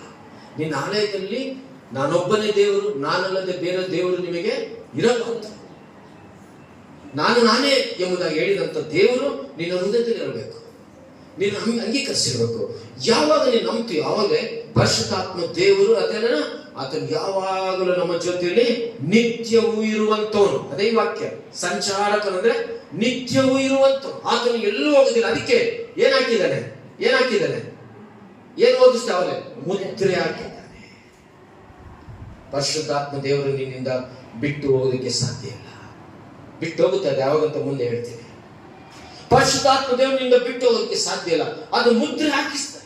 ಹಾಗಾಗಿ ನಮ್ಮಲ್ಲಿ ಆ ಫೀಲಿಂಗ್ ಇರಬೇಕು. ಕ್ರೈಸ್ತರಲ್ಲಿ ಚರ್ಚೆಲ್ಲ ಬಂದಾಗ ಎಷ್ಟು ಭಯ ಇರುತ್ತೋ, ಕೆಲಸದಾಗ ಹೋಗ್ಲಿ, ಬೇರೆಯವ್ರ ಮನೆಗೆ ಹೋಗ್ಲಿ, ಇನ್ನೊಂದು ಕಡೆ ಹೋಗ್ಲಿ, ಇನ್ನೊಂದು ಪೂಜೆ ಪುರಸ್ಕಾರಕ್ಕೆ ಹೋಗ್ಲಿ, ಇನ್ನೊಬ್ರು ಅನ್ಯರ ಮನೆಗೆ ಹೋಗ್ಲಿ, ಇನ್ನೊಬ್ಬರ ನಾಣ್ಯ ಆಚರಣೆ ಪದ್ಧತಿಗಳು, ನಿನ್ನಲ್ಲಿ ಪರಿಶುದ್ಧಾತ್ಮ ಇದ್ದಾನೆ ಎಂಬ ಭಯ ನಿನ್ನಲ್ಲಿ ಇರಬೇಕು. ಅವಾಗ ಆ ಪರಿಶುದ್ಧಾತ್ಮ ಇರುವಂತ ಭಯ ಇದ್ರೆ ನಿನ್ನಲ್ಲಿ ಪಾಪದ ಆಲೋಚನೆ ಬರಲ್ಲ, ನಿನ್ನ ಕೆಟ್ಟ ಆಲೋಚನೆ ಬರಲ್ಲ, ಕೋಪದ ಆಲೋಚನೆ ಬರಲ್ಲ. ನಾನು ಪರಿಶುದ್ಧಾತ್ಮ ದೇವರು, ನಾನು ಪರಿಶುದ್ಧಾತ್ಮ ದೇವರಿಗೆ ಕಾರ್ಯ ಜಗಲ್ಲ. ನೀನು ಕ್ರೈಸ್ತವಲ್ಲ, ನಾ ಹೃದಯ ದೇವನೇ ಆಲಯ, ನನ್ನ ಹೃದಯ ದೇವರ ಆಲಯ ಆಗಿದೆ. ಹಾಗಾಗಿ ನಾನು ಪವಿತ್ರವಾಗಿ ಪರಿಶುದ್ಧವಾಗಿ ನನ್ನ ಆಲಯವನ್ನು ನಾನು ಕಾಪಾಡಬೇಕು. ಪ್ರತಿ ಶನಿವಾರ ಇಲ್ಲಿ ಬರ್ತೀವಿ ಚರ್ಚ್ ಕ್ಲೀನ್ ಮಾಡೋಕ್ಕೆ. ಯಾಕೆ? ಕ್ಲೀನ್ ಆಗಿರ್ಬೇಕು, ಶುದ್ಧವಾಗಿರ್ಬೇಕು. ನೀವೆಲ್ಲ ಬಂದಾಗ ಚೇರ್ ಮೇಲೆ ಚೆನ್ನಾಗಿ ಕುಂತ್ಕೋಬೇಕು. ಚೇರೆಲ್ಲ ಒರೆಸ್ತೀವಿ. ಯಾಕಂದ್ರೆ ನೀವೆಲ್ಲ ಒಳ್ಳೊಳ್ಳೆ ಸೀರೆಗಳು, ಒಳ್ಳೊಳ್ಳೆ ಡ್ರೆಸ್ಗಳು, ಮತ್ತೆ ಒಳ್ಳೊಳ್ಳೆ ಪ್ಯಾಂಟ್ಗಳು ಹಾಕೊಂಡ್ ಬಂದಿರ್ತೀರ. ಮತ್ತೆ ಅದು ಸ್ವಲ್ಪ ಅಂಟಿದ್ರೆ ಮತ್ತೆ ನೋಡಿದ್ರೆ ಅಲ್ವ, ಅಯ್ಯೋ ಚರ್ಚಿಗೆ ಹೋಗಿ ಇಟ್ಲಾಯ್ತು ಹೋಗಿ ಆಗಬಾರ್ದು. ಎಲ್ಲ ಕ್ಲೀನ್ ಮಾಡ್ತೀವಿ. ನಿನ್ನ ಹೃದಯವೂ ಅಷ್ಟೇ ದೇವರ ವಾಕ್ಯದಿಂದ ಕ್ಲೀನ್ ಮಾಡ್ಕೊಂತ ಇದೆಯಾ? ಪ್ರತಿದಿನ ಪ್ರಾರ್ಥನೆ ಮಾಡಿ ನಿನ್ನ ಹೃದಯದಲ್ಲಿ ಪರಿಶುದ್ಧ ಆತ್ಮನಿಗೆ ಶುದ್ಧಿ ಮಾಡ್ಕೊಂತ ಇದೆಯಾ? ನಿನ್ನ ಹೃದಯವು ಪರಿಶುದ್ಧಾತ್ಮ ತೊಳೆಯಲ್ಪಡ್ತಾ ಇದೆಯಾ? ಜೀವನದಲ್ಲಿ ಬದಲಾವಣೆಗಳಾಗಿದ್ದೇವ ನಾವು ನಂಬುದ ಮೇಲೆ? ಎಷ್ಟು ವರ್ಷ ಆಯ್ತು ಯೇಸು ಸ್ವಾಮಿ ನಂಬಿ? ಬೈಬಲ್ ಚೆನ್ನಾಗಿ ಓದ್ತಾ ಇದೀವ? ಚೆನ್ನಾಗಿ ನಾವು ಪ್ರಾರ್ಥನೆ ಮಾಡೋದು ಕಲ್ತಿದೀವ? ದೇವ್ರ ವಾಕ್ಯ ಹೇಳುತ್ತೆ, ಕ್ರಿಸ್ತ ನಂಬಿ ಪರಿಶುದ್ಧಾತ್ಮ ದೇವರು ಅಪ್ಪ ತಂದೆ ಎಂಬ ಕೂಗುವಂತ ಅಧಿಕಾರ ದೇವರು ನಮ್ಗೆ ಕೊಟ್ಟಿದ್ದಾನೆ. పరిశుద్ధాత్మ తుంబల్పడ్డంత ప్రతి విశ్వాసి తండ్రి దేవుడా అని పిలిచేటువంటి అధికారము దేవుడు మనకి ఇచ్చినాడు. ఎందుకో నువ్వు నమ్ముకున్నావు, విశ్వాసం ఉంచినావు, పాపాలు పరిహారం అయింది, బాప్తిజం తీసుకున్నావు. కాబట్టి నువ్వు ప్రతిరోజు తండ్రిని పిలవాలా. తండ్రి నాయనా అని పిలుస్తావు. ಈಗ ನಮ್ಮ ಮಕ್ಕಳಿದ್ದಾರೆ, ದಿನಕ್ಕೆ ಎಷ್ಟು ಸತಿ ಕೂಗ್ತಾರೋ, ಅಮ್ಮ ನಾಯನ, ಅಮ್ಮ ಡ್ಯಾಡಿ ಪಪ್ಪ ಏನೇನಂತಾರ ಗೊತ್ತಿಲ್ಲ, ಮಮ್ಮು ಡಿಮ್ಮು ಗುಮ್ಮು ಎಲ್ಲ ನಮ್ಮ ಮಕ್ಕಳೆಲ್ಲ ಕೂಗ್ತಾರೆ. ಹೌದಲ್ಲ? ಯೇಸು ಕ್ರಿಸ್ತನ ನಂಬಿರುವಂತ ನಾವು ನೀನು ಎಷ್ಟು ಸತಿ ತಂಗ್ರಿ ದೇವರ ಪ್ರಭು అని పిలుస్తావు? ನಂಬಿ ರಕ್ಷಣೆ ದೀಕ್ಷೆ ತೆಗೆದುಕೊಂಡಂತ ನೀವು ಎಷ್ಟು ಸತಿ ಕೂಗ್ತೇವೆ? ಎಷ್ಟು ಸತಿ ದೇವರ ಸನ್ನಿಧಾನದಲ್ಲಿ ನಾವು ಪ್ರಾರ್ಥಿಸ್ತಾ ಇದ್ದೇವೆ? ಪರಿಶುದ್ಧಾತ್ಮನು ಇರುವಂತವರ ಲಕ್ಷಣಗಳೇ ಬೇರೆ. ಪ್ರಿಯ ದೇವರ ಮಕ್ಕಳು, ಹಾಗಾಗಿ ಯಾವಾಗಲೂ ಆತನು ನಮ್ಮಲ್ಲಿ ಇರುವಂತದಕ್ಕೆ ನಮ್ಮ ಜೀವಿತದಲ್ಲಿ ಮುದ್ರೆ ಹಾಕಿದ್ದಾನೆ, ದೇವರು ಬೀಗ ಹಾಕಿದ್ದಾನೆ. ಆ ಮುದ್ರೆ ಹಾಕಿರುವುದರಿಂದ ನಮ್ಮಲ್ಲಿ ಪರಿಶುದ್ಧಾತ್ಮನು ನಿವಾಸ ಮಾಡಿದ್ದಾನೆ. ಈ ಹೃದಯವು ದೇವರ ಆಲಯವಾಗಿದೆ. ಯೋಹಾನ ಬರೆದ ಸುವಾರ್ತೆ 14ನೇ ಅಧ್ಯಾಯ 16-17 ವಚನ ನೋಡೋಣ. 14ನೇ ಅಧ್ಯಾಯ 16-17 ವಚನವನ್ನು ನೋಡೋಣ. ನಾನು ತಂದೆಯನ್ನು ಬೇಡಿಕೊಳ್ಳುವೆನು, ಆತನು ನಿಮಗೆ ಬೇರೊಬ್ಬ ಸಹಾಯಕನನ್ನು ಸದಾಕಾಲ ನಿಮ್ಮ ಸಂಗಡ ಇರುವುದಕ್ಕೆ ಕೊಡುವನು.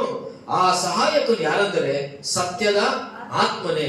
ಲೋಕವು ಆತನು ನೋಡದೆಯೂ ತಿಳಿದೆಯೂ ಇರುವುದರಿಂದ ಆತನನ್ನು ಹೊಂದಲಾರದು. ನೀವು ಆತನನ್ನು ಬಲ್ಲಿರಿ, ಹೇಗೆಂದರೆ ನಿಮ್ಮ ಬಳಿಯಲ್ಲಿ ವಾಸ ಮಾಡುತ್ತಾನೆ ಮತ್ತು ನಿಮ್ಮೊಳಗೆ ಇರುವನು. ಯೇಸು ಸ್ವಾಮಿ ನಮ್ಮ ಬಳಿಯಲ್ಲಿ ವಾಸ ಮಾಡಿದ್ರು 33 ವರ್ಷಗಳ ಕಾಲ, 3 ವರ್ಷ. ಆತನು ಸತ್ತು ಸಮಾಜ ಉಳ್ಪಟ್ಟು ತಿರುಗಿ ಎದ್ದು ಪರಲೋಕಕ್ಕೆ ಹೋದ್ರು. ಆದ್ರೆ ನಮ್ಮ ಬಳಿಯಲ್ಲಿ ಏನಂತೆ, ನೀವು ಆತನು ಬಲ್ಲಿರಿ, ಹೇಗೆಂದ್ರೆ ನಿಮ್ಮ ಬಳಿಯಲ್ಲಿ ವಾಸ ಮಾಡುತ್ತಾನೆ ಮತ್ತು ನಿಮ್ಮ ಒಳಗೆ ಇರ್ತಾನೆ. ಇದು ಕ್ರಿಸ್ತನಿಗೆ, ಕ್ರೈಸ್ತ ಮಕ್ಕಳಿಗೆ ಇರುವಂತ ಶ್ರೇಷ್ಠವಾದಂತ ಭಯ. ಚರ್ಚ್ಗೆ ಹೋಗಿ ಬಂದ್ರೆ ಮುಗಿದೋಯ್ತು, ಇನ್ನು ವಾರ ಎಲ್ಲ ಒಂದಿನ ಆಗ್ ಮಾಡು, ಒಂದಿನ ತಪ್ಪು ಮಾಡು, ಅಕ್ಷತೆ ಸುಳ್ಳು ಹೇಳು, ಒಂದಿನ ಹೆಂಡತಿ ಮಾಡು, ಒಂದಿನ ಗಂಡಿಗೆ ಬೈ, ಇನ್ನೊಂದಿನ ಇದು ಮಾಡು, ಇನ್ನೊಂದಿನ ಪಕ್ಕದೊಂದು ಜಗಳ ಮಾಡು, ಇನ್ನೊಂದಿನ ಅಲ್ಲೋಗು. ಇದು ಕ್ರೈಸ್ತರ ಲಕ್ಷಣ ಅಲ್ಲ. ಯಾಕೆ? ನೀನು ಹೃದಯ ದೇವರ ಆಲಯ, ಇನ್ನೊಬ್ರು ಬಾಧೆ ಪಡಿಸು ಅಲ್ಲ. ಬೈಬಲ್ ಅಲ್ಲಿ ಇಷ್ಟು ಜನ ಹೆಸರು ಬರೆದಿದ್ದಾರೆ, ಅವ್ರು ಎಷ್ಟು ದೇವರ ಭಯಭಕ್ತಿ ಇದ್ದಾರೆ ಅನ್ಸುತ್ತೆ ನಾವು ಗಮನಿಸೋಣ. ಪೌಲನ ಜೀವಿತವನ್ನು ನೋಡ್ರಿ, ಎಸ್ತೇರನ ಜೀವಿತ ನೋಡ್ರಿ, ಲೂದಿಯಳ ಜೀವಿತ ನೋಡ್ರಿ, ಮರಿಯಳ ಜೀವಿತ ನೋಡ್ರಿ, ನೆಹೆಮೀಯನ ಜೀವಿತ ನೋಡ್ರಿ, ಅಬ್ರಹಾಂ ಇಸಾಕ ಯಾಕೋಬ ದೇವರ ಜೀವಿತ ನೋಡ್ರಿ. ದೇವರಿಗಾಗಿ ಅವರ ಜೀವಿತವನ್ನೇ ಮುಡಿಪಾಗಿಟ್ಟರು.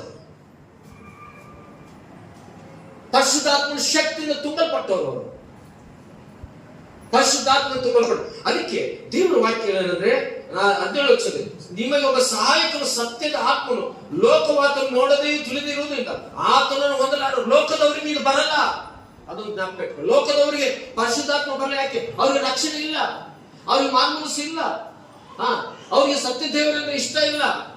ಲೋಕಸ್ಥರು ಲೋಕದ ವಿಷಯದ ಮೇಲೆ ಮನಸ್ಸು, ಅವರು ಇನ್ನು ಆಚಾರ ಪದ್ಧತಿಗಳಲ್ಲಿ ಜೀವಿಸ್ತಾ ಇದ್ದಾರೆ, ಅವ್ರು ಇನ್ನು ಪಾಪದ ಅರಿವು ಆಗಿಲ್ಲ. ಲೋಕಸ್ಥರು ಎಷ್ಟೇ ನೀನು ಹೇಳು, ಅವರು ದೇವರ ಮೇಲೆ ಭಯ ಇಲ್ಲ, ಆಸಕ್ತಿ ಇಲ್ಲ. ಹಾಗಾದ್ರೆ ನಾವು ಯಾರಾಗಿದ್ದೇವೆ? ಕ್ರಿಸ್ತನ ಮಕ್ಕಳು ಆಗಿದ್ದೇವೆ. ಯಾಕೆ ನಾವು ಕ್ರಿಸ್ತನ ಮಕ್ಕಳು?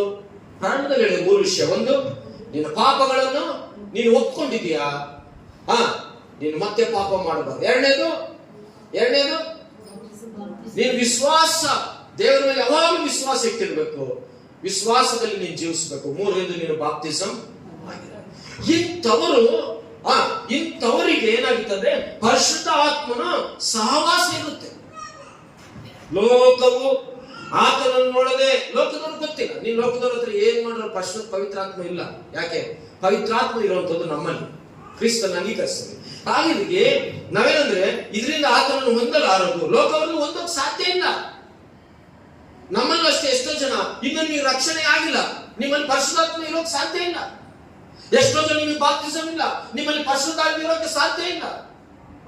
ಬೈಬಲ್ ಹೇಳೋದು, ನಾನೇನು ಹೇಳಲ್ಲ. ಹಾಗಾಗಿ ಪ್ರಿಯ ದೇವರ ಮಕ್ಕಳು, ಲೋಕಸ್ಥರವರು, ಇನ್ನು ಲೋಕದ ಕೆಳಗೆ ನೀನಿದ್ದೀಯಾ, ನೀನು ಇನ್ನು ದೇವರ ಬಳಿಗೆ ಬಂದಿಲ್ಲ.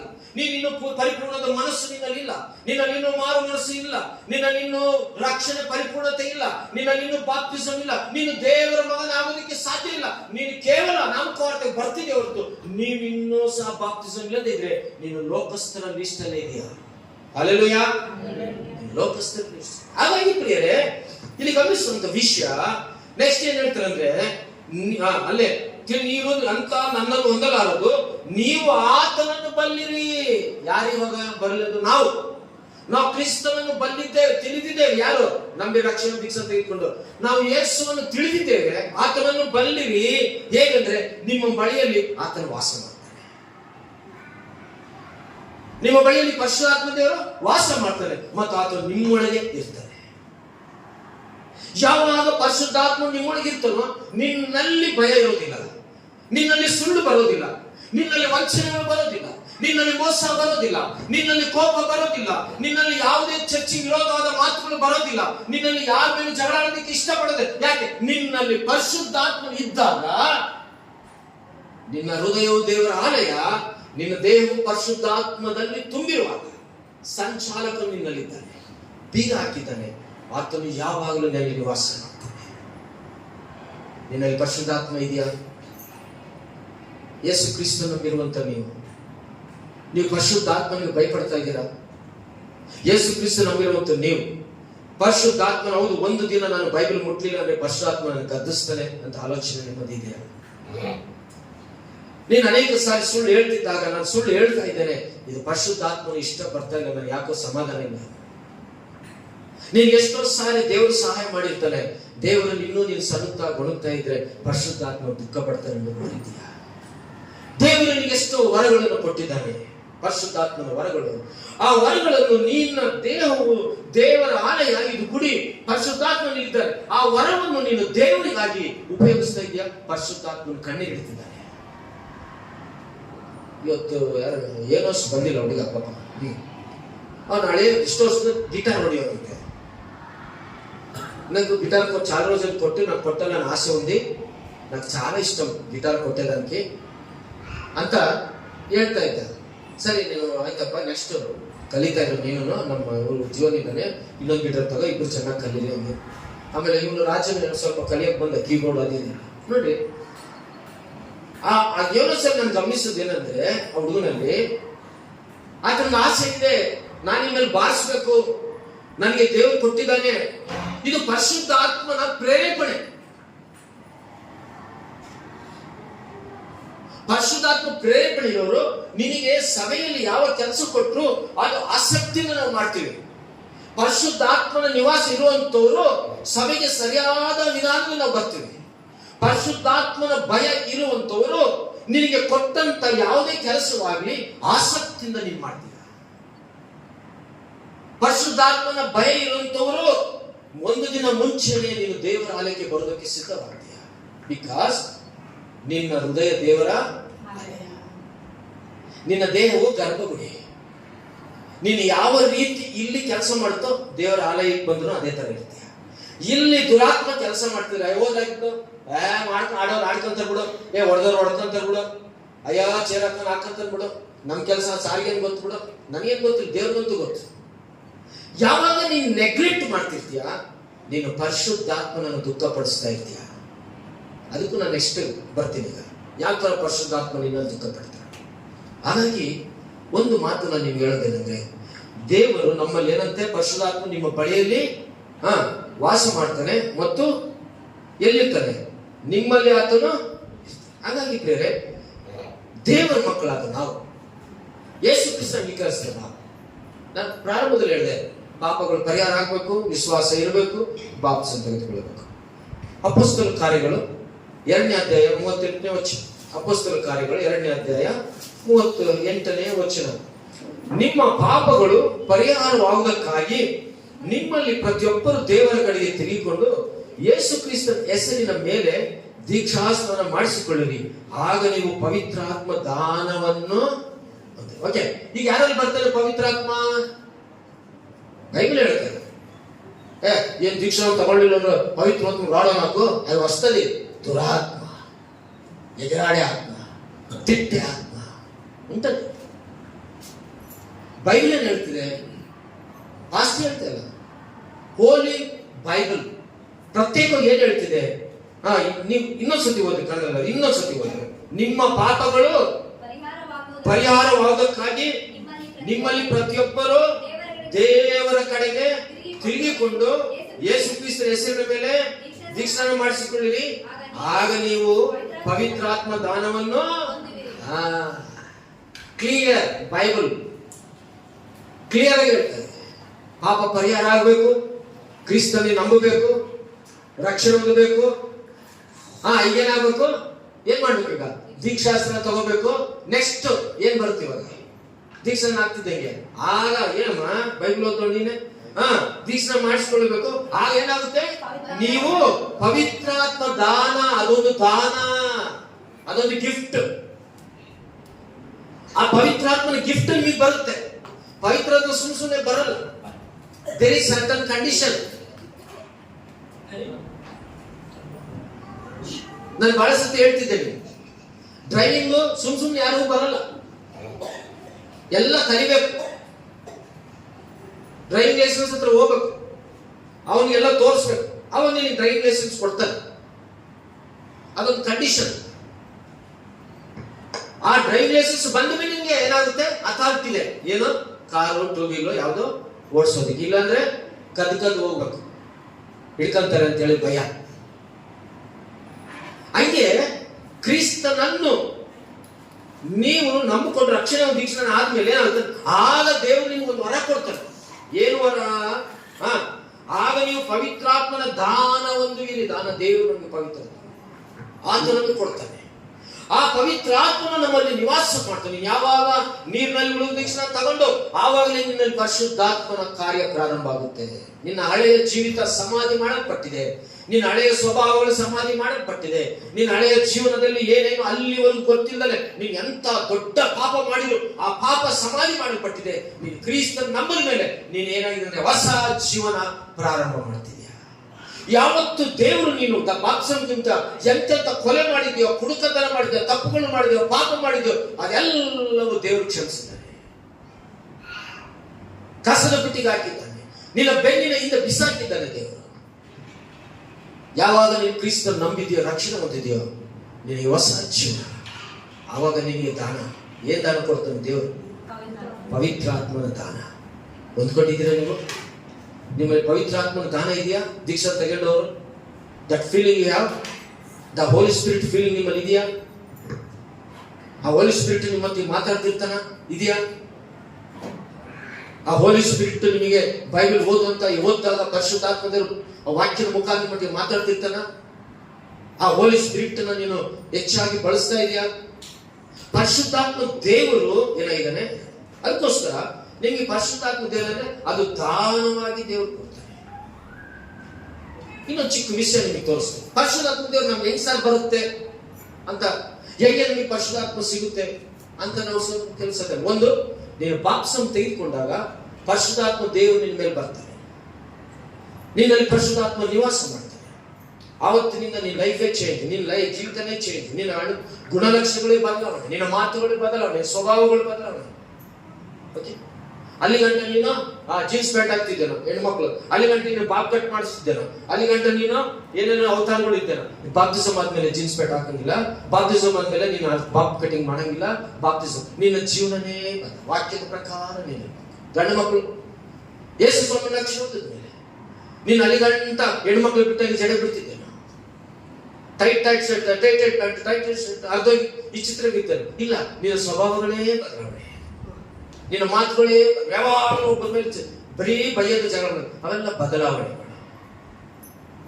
ಇದು ಪರಿಶುದ್ಧಾತ್ಮ ಇರೋರಿಗೆ ಲಕ್ಷಣಗಳು. ಅಂಬೆ ಕಟಿಂಗು ಇದು ಪರಿಶುದ್ಧಾತ್ಮ ಇರೋ ಲಕ್ಷಣಗಳಲ್ಲ. ನೀಟ್ ಕಟಿಂಗ್ ಇರಬೇಕು. ಅದಕ್ಕೆ ಕೆಲವು ಬಾಪ್ಸಮ್ ತಗೊಳ್ಳೋರು ಎಲ್ಲಿ ನಾನು ಕಟಿಂಗ್ ಮಾಡಿಸ್ಕೋಬೇಕು ಅಂತೇಳಿ ಹಂಗೆ ಇರುತ್ತೆ. ಎಷ್ಟು ವರ್ಷ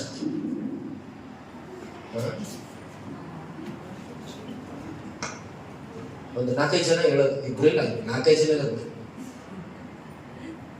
ಏನು, ನೀನು ದೇವರ ಆತ್ಮ ಬೇಕಾ, ಆತನ ದಾನ ಬೇಕಾ, ಈ ಲೋಕ ಬೇಕಾ? ಈ ರಾತ್ರಿ ನಾವು ಪ್ರಾಣ ಹೋದ್ರೆ ನಿನ್ ಗತಿ ಏನು ಹೇಳು? ಯೇಸು ಕ್ರಿಸ್ತ ನಂಬದೆ ದೀಕ್ಷಾಸ್ನಾನ ಇಲ್ಲದೆ ಇಷ್ಟು ವರ್ಷ ಚರ್ಚಿಗೆ ಬರ್ತಿದ್ದು, ಈ ರಾತ್ರಿ ಈ ಮಧ್ಯಾಹ್ನ ಅಕಸ್ಮಾತ್ ಆಗಿ ನಿನ್ನ ಪ್ರಾಣ ಹೋದ್ರೆ ನಿನ್ನ ಗತಿಯೇ, ನೀನೆಲ್ಲ ಹೋಗ್ತೀಯ? ಪರವಾಸಿನಿನೇ ಜಗಮುನ ಪ್ರಭುವ, ಪರವಾಸಿನಿನೇ ಜಗಮುನ ಪ್ರಭುವ, ನಡಚುಚು ನಾನು ನಗಾರಿ ನಾ ಗುರಿ ಏನು ತಂದಿಲ್ಲ ಹುಟ್ಟುವಾಗಲೇ, ಏನು ಎಲ್ಲ ಸತ್ತು ಹೋಗುವಾಗಲೇ. ಅಷ್ಟೇ. ದೀಕ್ಷಾ ಸ್ನಾನ ಇಲ್ಲದೆ ಇನ್ನು ನೀವು ಈ ಲೋಕದಲ್ಲಿ ಜೀವಿಸ್ತಿದ್ರೆ ನಿನಗೆ ಪವಿತ್ರಾತ್ಮನ ದಾನ ಬರಲ್ಲ. ಬೈಬಲ್ ಹೇಳ್ತಿದೆ. ನಾನು ಯಾರ ಬಗ್ಗೆ ಕ್ರಿಟಿಸೈಸ್ ಮಾಡ್ತಾ ಇಲ್ಲ, ಬೈಬಲ್ ಇರೋದು ನಾನು ಹೇಳ್ತಾ ಇದ್ದೀನಿ. ಇದೇ ಮಿಕ್ಕಿದ ಅನುಕೂಲ ಸಮಯ, ಇದೇ ರಕ್ಷಣಾ, ಇದೇ ನೀನು ಒಳ್ಳೆಯ ಸಮಯ ಇರ್ಬೋದು. ಪರಿಶುದ್ಧ ಆತ್ಮತೆ ನಿನಗೆ ಇದು ಒಳ್ಳೆಯ ಸಮಯ ನಿನ್ನ ನಂಬುವುದಕ್ಕೆ, ಇದು ನೀನು ಒಳ್ಳೆಯ ಸಮಯ ನಿನ್ನ ಹೃದಯವನ್ನು ದೇವರು ಕೊಡೋದಕ್ಕೆ, ಇದು ಒಳ್ಳೆಯ ಸಮಯ ನೀನು ಪರಲೋಕವನ್ನು ಸಂಪಾದಿಸಿಕೊಳ್ಳೋದಕ್ಕೆ. ದೇವರು ನಿನ್ನೊಟ್ಟಿಗೆ ಮಾತನಾಡ್ತಾ ಇದ್ದಾರೆ. ಓಕೆ, ಪರಿಶುದ್ಧಾತ್ಮ ದೇವರು ನಾವು ಹೊಂದ್ಕೊಳ್ಬೇಕಂದ್ರೆ ನಂಬರ್ 1 ದಾನ ಹೊಂದ್ಕೊಂಡು ಏನಾಗ್ಬೇಕು? ಏನ್ ಹೇಳಿದವಾಗ ಪರಿಶುದ್ಧಾತ್ಮವನ್ನು ನಾವು ದಾನ ಹೊಂದ್ಕೋಬೇಕಾದ್ರೆ ನಮ್ಮಲ್ಲಿ ಮೊದಲು ಏನಾಗ್ಬೇಕು? ನಾವು ದೀಕ್ಷಾಸ್ನಾನ ಆಗ್ಬೇಕು. ರಕ್ಷಣೆ ಇರಬೇಕು, ವಿಶ್ವಾಸ ಇರಬೇಕು, ದೀಕ್ಷಾಸ್ನಾನ. ಓಕೆ, ದೀಕ್ಷಾಸ್ನಾನ ಆದ್ಮೇಲೆ ನನಗೆ ಪರಿಶುದ್ಧಾತ್ಮ ಎಲ್ಲಪ್ಪ ಕಾಣ್ತಾನೆ ಇಲ್ಲ, ನಾನು ಏನ್ ಮಾಡ್ಬೇಕ? ದೀಕ್ಷಾ ಆದ್ಮೇಲೆ ಸುಮ್ಮನೆ ಕುಂತ್ಕೊಳ್ಳೋದಲ್ಲ. ದೀಕ್ಷಾಸ್ನಾನ ಆದ್ಮೇಲೆ ನೀನು ಮಾಡ್ಬೇಕಿರೋ ಕರ್ತವ್ಯ. ಲೂಕನ ಬಳಸುವಾರ್ತೆ ವಾಕ್ಯ ಚೆನ್ನಾಗಿ ಕೇಳಿ. ಲೂಕನ ಬಳಸುವಾರ್ತೆ 11:13 ವಚನ. ಹಾಗಾದರೆ ಕೆಟ್ಟವರಾದ ನೀವು ನಿಮ್ಮ ಮಕ್ಕಳಿಗೆ ಒಳ್ಳೆಯ ಪದಾರ್ಥಗಳನ್ನು ಕೊಡಬಲ್ಲರಾದರೆ ಪರಲೋಕದಲ್ಲಿರುವ ನಿಮ್ಮ ತಂದೆಯು ತನ್ನನ್ನು ಬೇಡಿಕೊಳ್ಳುವವರಿಗೆ ಎಷ್ಟೋ ಹೆಚ್ಚಾಗಿ ಪವಿತ್ರಾತ್ಮ ವರವನ್ನು ಕೊಡುವವನಲ್ಲವೇ? ನಿಮಗೆ ಪವಿತ್ರಾತ್ಮನ ಅಷ್ಟೇ ಅಲ್ಲ, ಪವಿತ್ರಾತ್ಮನ ವರಗಳು ನಿಮಗೆ ಬೇಕು ಅಂದ್ರೆ ನೀವು ದಿನನಿತ್ಯ ದೇವರ ಹತ್ರ ಬೇಡ್ಕೋಬೇಕು. ಏನ್ ಮಾಡ್ಬೇಕು? ಬೇಡ್ಕೋಬೇಕು, ಅಂದ್ರೆ ಪ್ರಾರ್ಥಿಸ್ಬೇಕು. ನಾವೇನ್ ಮಾಡ್ತೀವಿ? ಪವಿತ್ರಾತ್ಮ ನಮ್ಮಲ್ಲಿ ಇದೆ, ಇವತ್ತು ಎಷ್ಟೋ ಜನ ಗೊತ್ತಿಲ್ಲ, ಫೀಲಿಂಗೇ ಇಲ್ಲ. ನನ್ನಲ್ಲಿ ಪರಿಶುದ್ಧಾತ್ಮ ಇದ್ದಾನೆ, ನಾನು ಇದು ಮಾಡೋದು ಸರಿ ಇಲ್ಲ, ನನ್ನಲ್ಲಿ ಪರಿಶುದ್ಧಾತ್ಮ ಇದ್ದಾನೆ, ನಾನು ಇದು ಸರಿ ಇಲ್ಲ ಅನ್ನೋದು ಆ ಫೀಲಿಂಗ್ ಇರಲ್ಲ. ಅದೆಲ್ಲಕ್ಕಿಂತ ಮುಂಚೆ ನಾನು ಯೇಸು ನಂಬಿದ್ದೀವಿ, ನನ್ನ ಪರಿಶುದ್ಧಾತ್ಮ ನನ್ನಲ್ಲಿ ಇದ್ದಾನೆ. ಆದ್ರೆ ನಾವೇನ್ ಮಾಡಬೇಕು? ಬೇಡ್ಕೋಬೇಕು, ಪ್ರಾರ್ಥನೆ ಮಾಡಬೇಕು. ಪರಿಶುದ್ಧಾತ್ಮನ ವರ ನಮಗೆ ಕೊಡು ಸ್ವಾಮಿ ಅಂತ ನಾವು ಕೇಳ್ಕೋಬೇಕು. ದೇವರೇ, ನನ್ನಲ್ಲಿ ಯಾವ ವರ ಇದೆ ಅದು ನಿನ್ನ ಸೇವೆಗೆ, ನಿನ್ನ ಸಭೆಗೆ, ಈ ಸಮಾಜನ ಉಪಯೋಗಿಸಿಕೊಳ್ಳೋದಕ್ಕೆ ನಿನ್ನ ವರ ನನಗೆ ಕೊಡು ಪ್ರಭು ಅಂತ ನಾವೇನ್ ಮಾಡ್ಬೇಕು? ಪ್ರಾರ್ಥಿಸ್ಬೇಕು, ಬೇಡ್ಕೋಬೇಕು. ಆದ್ರೆ ವಿಧಿವಶತ್ತು ಏನ್ ಮಾಡ್ತೀವಿ ಅಂದ್ರೆ ನಾವು ಹೆಚ್ಚಾಗಿ, ಅಪ್ಪ ನನ್ಗೆ ಒಳ್ಳೆ ಬಟ್ಟೆ ಕೊಡಪ್ಪ, ನನಗೆ ಒಳ್ಳೆ ಸೈಕಲ್ ಕೊಡಪ್ಪ, ಅಪ್ಪ ನನ್ಗೆ ಒಳ್ಳೆ ಜಾಬ್ ಕೊಡಪ್ಪ, ಅಪ್ಪ ನನ್ಗೆ ಅದು ಕೊಡಪ್ಪ, ಅಪ್ಪ ನನ್ನ ಮಕ್ಕಳು IPS TTS ಓದೋ ಮಾಡಪ್ಪ, ಅಪ್ಪ ನಾನು ಹೋಗೋ ಬರುವ ಕಾಪಾಡಪ್ಪ, ಅಪ್ಪ ನನಗೆ ಹಂಗು ಮಾಡಪ್ಪ, ಅಪ್ಪ ನಾನು ಒಳ್ಳೆ ಸೆಟ್ಲ್ ಆಗ್ಬೇಕಪ್ಪ, ಅಪ್ಪ ನಾನು ಒಳ್ಳೆ. ಇವೇ ನಮ್ ಜೀವನ ಇಲ್ಲ. ಅಪ್ಪ ನಾನು ಅಂಬಾನಿ ತರ ಆಗ್ಬೇಕಪ್ಪ, ಇದೇ ನಮ್ ಜೀವನ ಇಲ್ಲ. ಇದೇ ನಮ್ ಜೀವನ. ಅದಕ್ಕೆ ನಾವು ಫೇಲ್ಯೂರ್ ಆಗ್ತಿರೋದು ವಿಶ್ವಾಸದಲ್ಲಿ. ಅದಕ್ಕೆ ನಾವು ವಿಶ್ವಾಸದಲ್ಲಿ ಬೆಳೆಯಕ್ಕೆ ಸಾಧ್ಯ ಆಗ್ತಾ ಇಲ್ಲ. ಏನ್ ಕೇಳಬೇಕು ನೀನು? ಪರಿಶುದ್ಧಾತ್ಮ ದೇವರು ಸ್ವಾಮಿ ಫಸ್ಟ್ ನೀನು ಕೇಳಬೇಕು. ಪರಿಶುದ್ಧಾತ್ಮನೇ ನನ್ನಲ್ಲಿ ಕಾರ್ಯ ಮಾಡು. ಪರಿಶುದ್ಧಾತ್ಮ ದೇವರೇ, ನನಗೆ ನೀನು ಮುದ್ರೆ ಹಾಕಿದೆಯಲ್ಲ, ನನ್ನಲ್ಲಿ ಪರಿಶುದ್ಧಾತ್ಮನ ಕೆಲಸಗಳು ನಡೀತಾ ಇಲ್ಲಪ್ಪ. ನನ್ನಲ್ಲಿ ಪರಿಶುದ್ಧಾತ್ಮನೇ ನನ್ನನ್ನು ನೀನು ಬಲಪಡಿಸು. ಪರಿಶುದ್ಧಾತ್ಮನೇ ನನಗೆ ಆಲೋಚನೆ ಕೊಡು. ಪರಿಶುದ್ಧಾತ್ಮನೇ ನನಗೆ ಜ್ಞಾಪಕಶಕ್ತಿ ಕೊಡು. ಪರಿಶುದ್ಧಾತ್ಮ ದೇವರೇ, ನಾನು ಎಲ್ಲಿ ಹೋದ್ರು ಜಯವನ್ನು ಕೊಡು. ಪರಿಶುದ್ಧಾತ್ಮ ದೇವರೇ, ನಿನ್ನನ್ನು ಎಲ್ಲಾದ್ರೂ ದುಃಖಪಡಿಸಿದ ನನ್ನನ್ನು ಕ್ಷಮಿಸು. ಪರಿಶುದ್ಧಾತ್ಮ ದೇವರೇ, ಅಪ್ಪ ಕರ್ತನ ಪರಲೋಕದಲ್ಲಿ ಅಯ್ಯ ಕರ್ತನ ನನ್ನನ್ನು ನಿನ್ನ ಸಂಧಾನ ಸೇರುವ ಕೃಪೆ ನನ್ನ ದಯಪಾಲಿಸು. ಪರಿಶುದ್ಧಾತ್ಮ ದೇವರೇ, ನಾನು ಇನ್ನು 10% ನಂಬಿ 10 ವರ್ಷ ಆಗಿದೆ, ಇನ್ನು ನಾನು ಏನು ಕೆಲಸ ಮಾಡ್ತಿಲ್ಲ. ಪರಿಶುದ್ಧಾತ್ಮ ದೇವರೇ, ನಂಬಿ ಇಷ್ಟು ವರ್ಷ ಆಯ್ತು, ಇವತ್ತು ಸ್ವಾಮಿ ಬೈಬಲ್ ತೆಗೆಯೋಕೆ ಬರ್ತಿಲ್ಲ. ಪರಿಶುದ್ಧಾತ್ಮ ದೇವರೇ, ನಾನು ನಂಬಿ ಇಷ್ಟು ವರ್ಷ ಆಯ್ತು, ಇನ್ನು ನನಗೆ ಯಾವ ಪ್ರಾರ್ಥನೆ ಮಾಡಕ್ ಬರ್ತಿಲ್ಲ. ಇದು ನೀನು ಕೇಳಬೇಕು first. Then the Holy Spirit guide you, help you, teach you. ಯಾಕೆ? నమ్మల్ని పరిశుద్ధాత్మ ఇద్దారు. మనలో పరిశుద్ధాత్మ ఉన్నాడు. కానీ నువ్వేం చేసినావు? ఆపరేట్ చేయటం. ఆపరేట్ చేయటం. ವಾಷಿಂಗ್ ಮಿಷಿನ್ ಇದೆ ಮನೆಯಲ್ಲಿ. ವಾಷಿಂಗ್ ಮಿಷಿನ್ ಮನೇಲಿದೆ. ಒಂದು 6 ತಿಂಗಳು ಹಾಕ್ತಲೇ ಬಿಟ್ಬಿಡ್ರಿ. ಏನ್ ಮಾಡ್ಬೇಕು? ಸ್ವಲ್ಪ ಕಷ್ಟನೇ ಸ್ಟಾರ್ಟ್ ಆಗೋದು. ನಮ್ಮ ಮನೆ ಸ್ಕೂಟಿಗಳಿದ್ದಾವೆ. ನಿಮ್ಮ ನೀವೆಲ್ಲರ ಮನೇಲಿ ಈಗ ಸ್ಕೂಟಿ ಇದಾವೆ, 2-3 ಗಾಡಿ ಇದಾವೆ ನಮ್ಮ ಎಲ್ಲ ಮನೆಯಲ್ಲ. ನೀವು ಒಂದು 15 ದಿನ ನಿಲ್ಸ್ಬಿಡ್ರಿ, 1 ತಿಂಗಳು ನಿಲ್ಸ್ಬಿಡ್ರಿ ಕಾರು ಸ್ಕೂಟಿಗಳೆಲ್ಲ. ಆಮೇಲೆ ನೀವು ತಗೊಂಡು ಸ್ಟಾರ್ಟ್ ಮಾಡಿ, ಸ್ಟಾರ್ಟ್ ಆಗ್ತದ? ಸೆಲ್ಫ್ ಸ್ಟಾರ್ಟ್ ಆಗುತ್ತಾ? ಇಲ್ಲ. ಯಾಕೆ? ಅದನ್ನ ದಿನ ಓಡಿಸ್ತಿಲ್ಲ, ಅದನ್ನ ದಿನ ನಾವು ಆಪರೇಟ್ ಮಾಡ್ತಿಲ್ಲ. ಒಂದು ವಾರ ಆಯ್ತು, 15 ದಿನ ಆಯ್ತು, 20 ದಿನ ಆಯ್ತು, ಗಾಡಿ ಸ್ಟಾರ್ಟ್ ಆಗ್ತಾ ಇಲ್ಲ. ಯಾಕೆ? ಅದನ್ನು ದಿನ ಓಡಿಸ್ತಾ ಇಲ್ಲ, ಹಾಗೆ ನಿಂತೋಗ್ತಿದೆ. ಈಗ ತಗೊಂಡೋಗಿ ಓಡಿಸೋಕೆ ಹೋಗಲ್ಲ. ಆಮೇಲೆ ನನ್ನ ಜೀಪ್ ಏನ್ ಮಾಡ್ಬೇಕು? ಜೀಪ್ ತಗೊಂಡು ಎಷ್ಟು ಸ್ಟಾರ್ಟ್ ಮಾಡ, ಆಮೇಲೆ ಅವ್ರು ಕರಿಬೇಕು, ತಳ್ಳೋ ಮಾಡಲ್ ಗಾಡಿ ಇದು ತಳ್ಳಿ ಬಿಡಕ್ ಅಂತ ಎಲ್ಲರೂ ಕರೆದು ಹಾಡಿ ಹೇಳ್ಕೊಂಡು ಗಾಡಿ ತಗೋಸು. ನನ್ನ ಜೀಪ್ ಹಂಗೆ ಆಗಿದೆ ಎಷ್ಟು ಸತಿ. ಈಗ ತೊಂದರೆ 1 ತಿಂಗಳಾದ್ರೂ ಸ್ಟಾರ್ಟ್ ಆಗುತ್ತೆ. ಅಂತಹ ಬ್ಯಾಟರಿ ಹಾಕ್ಸ್ಬಿಟ್ಟಿದ್ದೀನಿ. ಅರ್ಥ ಆಯ್ತಾ? ಪರಿಶುದ್ಧಾತ್ಮನು ನಿನ್ನ ಜೀವಿತದಲ್ಲಿ ಕೆಲಸ ಮಾಡ್ತಾ ಇಲ್ಲ. ಯಾಕೆ? ಆಫರ್ ಹೋಗಿದೆ, ಸುಮ್ಮನೆ ನಾಮಕರಣ ಕರೆಸ್ತಾ ಇದ್ದೇವೆ.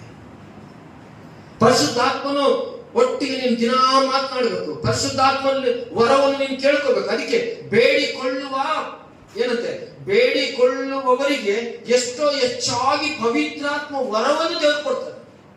ಬರೀ ಪವಿತ್ರಾತ್ಮನೆಲ್ಲ ನೀನು ಕೇಳೋದು, ಅಪ್ಪ ಯೇಸಯ್ಯ ಪರಶುರಾತ್ಮ ಪರಶುರಾತ್ಮಕ. ಪರಶುರಾತ್ಮ ಯಾವಾಗ ಬಂದಿದ್ದಾನೆ? ಇಳಿದು ಬಾ ದೇವ, ಈಗ ಬಾ ದೇವ ನಮ್ಮ ಮಧ್ಯದ. ಯಾವಾಗಲೂ ಬಂದಿದ್ದಾನೆ. ಅದು ಯಾರು ಆಳ್ಬಾರ್ದು ನನಗಂತೂ ಗೊತ್ತಿಲ್ಲ. ಪರಶುರಾತ್ಮ ಯಾವಾಗಲೂ ಬಂದಿದ್ದಾನೆ. ಈಗ ನೀನ್ ಕರೆಯೋದು ಬೇಡ. ಬಾ ದೇವ, ಇಳಿದು ಬಾ ದೇವ, ಹೃದಯದಲ್ಲಿ ಬಾ ದೇವ, ಚರ್ಚೊಳಗೆ ಬಾ ದೇವ. ಬೇಕಾಗಿಲ್ಲ. ಯಾವಾಗಲೂ ಬಂದಿದ್ದಾನೆ ಪರಶುರಾತ್ಮ ದೇವರು. ಯಾವಾಗ ನೀನು ನಂಬಿದ ರಕ್ಷಣೆ ಹೊಂದಿದ್ಯೋ, ದೀಕ್ಷಾ ತೆಗೆದುಕೊಂಡಿದ್ಯೋ, ಆವಾಗಲೇ ನಿನ್ನ ಹೃದಯದಲ್ಲಿ ಪರಿಶುದ್ಧಾತ್ಮ ದೇವರ ಕಾರ್ಯ ಬಂದಿದೆ. ನೀನು ಅವಾರ್ಡ್ ಆಡಂಗಿಲ್ಲ. ನೀನು ಆಡ್ಬೇಕಾಗಿದ್ದೇನು? ಬೆಳಿಗ್ಗೆ ಮಧ್ಯಾಹ್ನ ಸಾಯಂಕಾಲ యేసయ్య ಪರಿಶುದ್ಧಾತ್ಮ ವರ ನನಗೆ ಕೊಡು, ಪರಿಶುದ್ಧಾತ್ಮ ಶಕ್ತಿ ನನಗೆ ಕೊಡು, ಪರಿಶುದ್ಧಾತ್ಮನ ಮಗಳಾಗಿ ಮಗನಾಗಿ ಜೀವಿಸಲಿಕ್ಕೆ ಸಹಾಯ ಮಾಡು, ನನಗೆ ಪರಿಶುದ್ಧಾತ್ಮ ಆಲೋಚನೆಗಳು ಕೊಡು. ಸ್ವಬುದ್ಧಿಯನ್ನು ಆಧಾರ ಮಾಡ್ಕೊಳ್ತೇನೆ, ಸ್ವಂತ ಬುದ್ಧಿ ಆಲೋಚನೆ ಮಾಡ್ತೇನೆ, ಸ್ವಬುದ್ಧಿ ಆಧಾರ ಮಾಡ್ಕೊಂಡು ಅದರ ಮೇಲೆ ಜೀವಿಸ್ತೇನೆ. ಜ್ಞಾನೋಕ್ತಿಗಳಲ್ಲಿ 3:15 15 ನೋಡ್ತೀನಿ. ಏನು? ನಿನ್ನ ಸ್ವಬುದ್ಧಿನ ಆಧಾರ ಮಾಡಿಕೊಳ್ಳದೆ ಯೆಹೋವನ ಮೇಲೆ ಭರವಸೆ ಇಡು. ಅನೇಕ ಸಾರಿ ನಾವು ಪರಿಶುದ್ಧಾತ್ಮನೊಟ್ಟಿಗೆ ಮಾತನಾಡಲ್ಲ, ಪರಿಶುದ್ಧಾತ್ಮನಲ್ಲಿ ಪ್ರಾರ್ಥನೆ ಮಾಡಿ ಏನ್ ಹೇಳ್ತಾನೋ ದೇವರು ಅದನ್ನ ಕಂಡಿಡಿಯಲ್ಲ. ಎಲ್ಲ ಓಟಿಷನ್ ಎಲ್ಲ ಈಗಲೇ ಪರಿಶುದ್ಧಾತ್ಮನೊಟ್ಟಿಗೆ ಇರುವಂತವ್ರು ದೇವರ ಕಾರ್ಯದ ಮೇಲೆ ಮನಸ್ಸಿರ್ತಾರೆ. ಪರಿಶುದ್ಧಾತ್ಮನ ಭಯ ಇರುವಂತವ್ರು ಇಲ್ಲಿ ಏನ್ ನಡೀತೋ ಅಲ್ಲಿ ಬರ್ತಾರೆ. ಪರಿಶುದ್ಧಾತ್ಮ ಬಲ ಇರುವಂತವ್ರು ದೇವರ ಕೆಲಸ ಎಲ್ಲಿ ನಡೀತದೋ ಪರಿಶುದ್ಧಾತ್ಮನವ್ರು ಕರ್ಕೊಂಡು ಹೋಗ್ತಾರೆ. ನಡಿ, ಅಲ್ಲಿ ರಕ್ತ ಕೊಡ್ತಿದ್ದಾರೆ, ನಿನ್ನ ರಕ್ತನು ಕೊಡು ಅಂತ.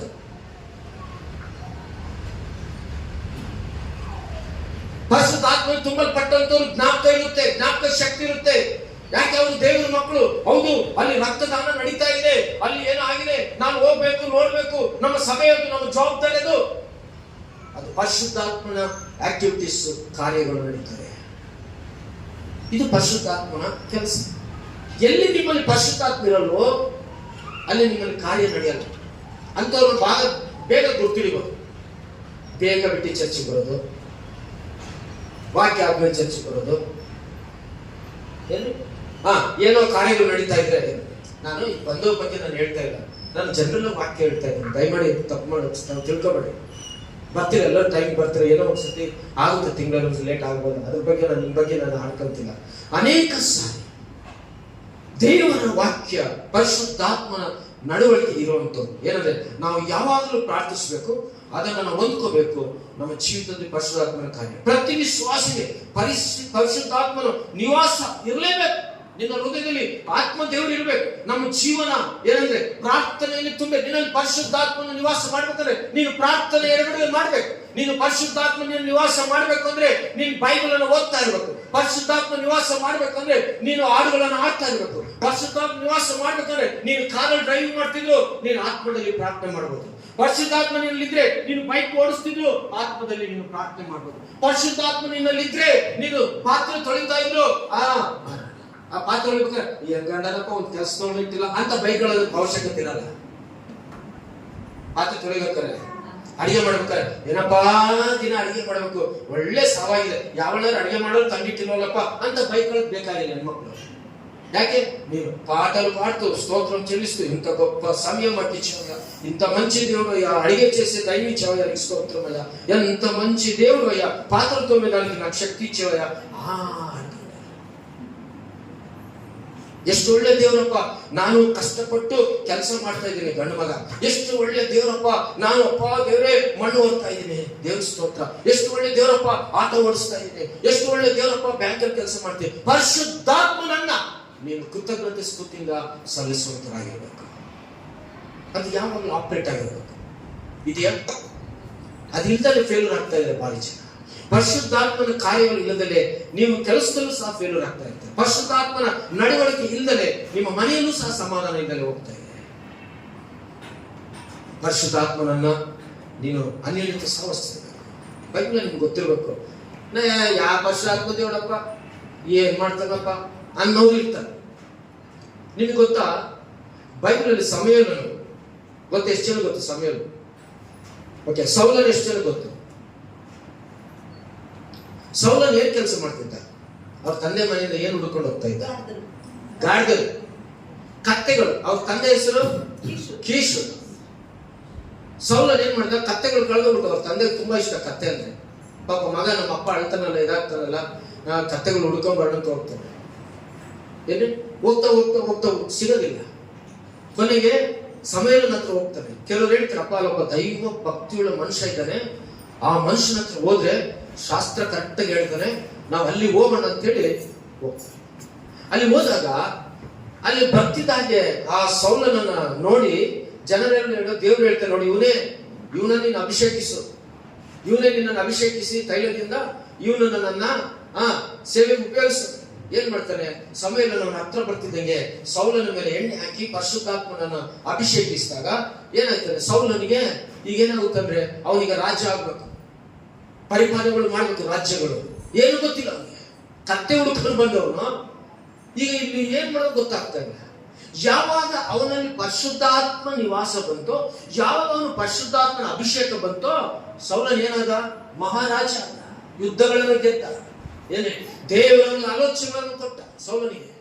ಅರ್ಥ ಮಾಡ್ಕೊಳ್ಳಿ.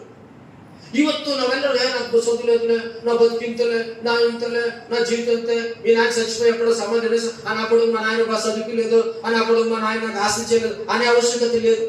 చాలా మంది తింటారు కదా, మీ నాయనమ్మ చచ్చిపోయేప్పుడో ఎన్నో సంవత్సరాలు అయితే అన్నప్పుడు మా నాయన చదివించుంటే బాగుంటుండే అని అంటారు. ಅರ್ಥ ಆಯ್ತಾ? ಸೌಲನು ಕತ್ತೆ ಕಾಯುವಂತವನು ರಾಜನಾದ. ಇದರ ಮಧ್ಯದಲ್ಲಿ ಏನಿದೆ? ಅಭಿಷೇಕಿಸಲ್ಪಟ್ಟ. Hallelujah, hallelujah. ಪರಿಶುದ್ಧಾತ್ಮನಿಂದ ಅಭಿಷೇಕಿಸಲ್ಪಟ್ಟ ಆತನಿಗೆ ಗೊತ್ತಿಲ್ಲದ ರೀತಿಯಲ್ಲಿ ರಾಜ್ಯಗಳನ್ನು ಪರಿಪಾಲನೆ ಮಾಡಲು ಪ್ರಾರಂಭ ಮಾಡಿದ. ಬೇಕಾದಷ್ಟು ಹಣ ಬಂತು, ಆಸ್ತಿ ಬಂತು.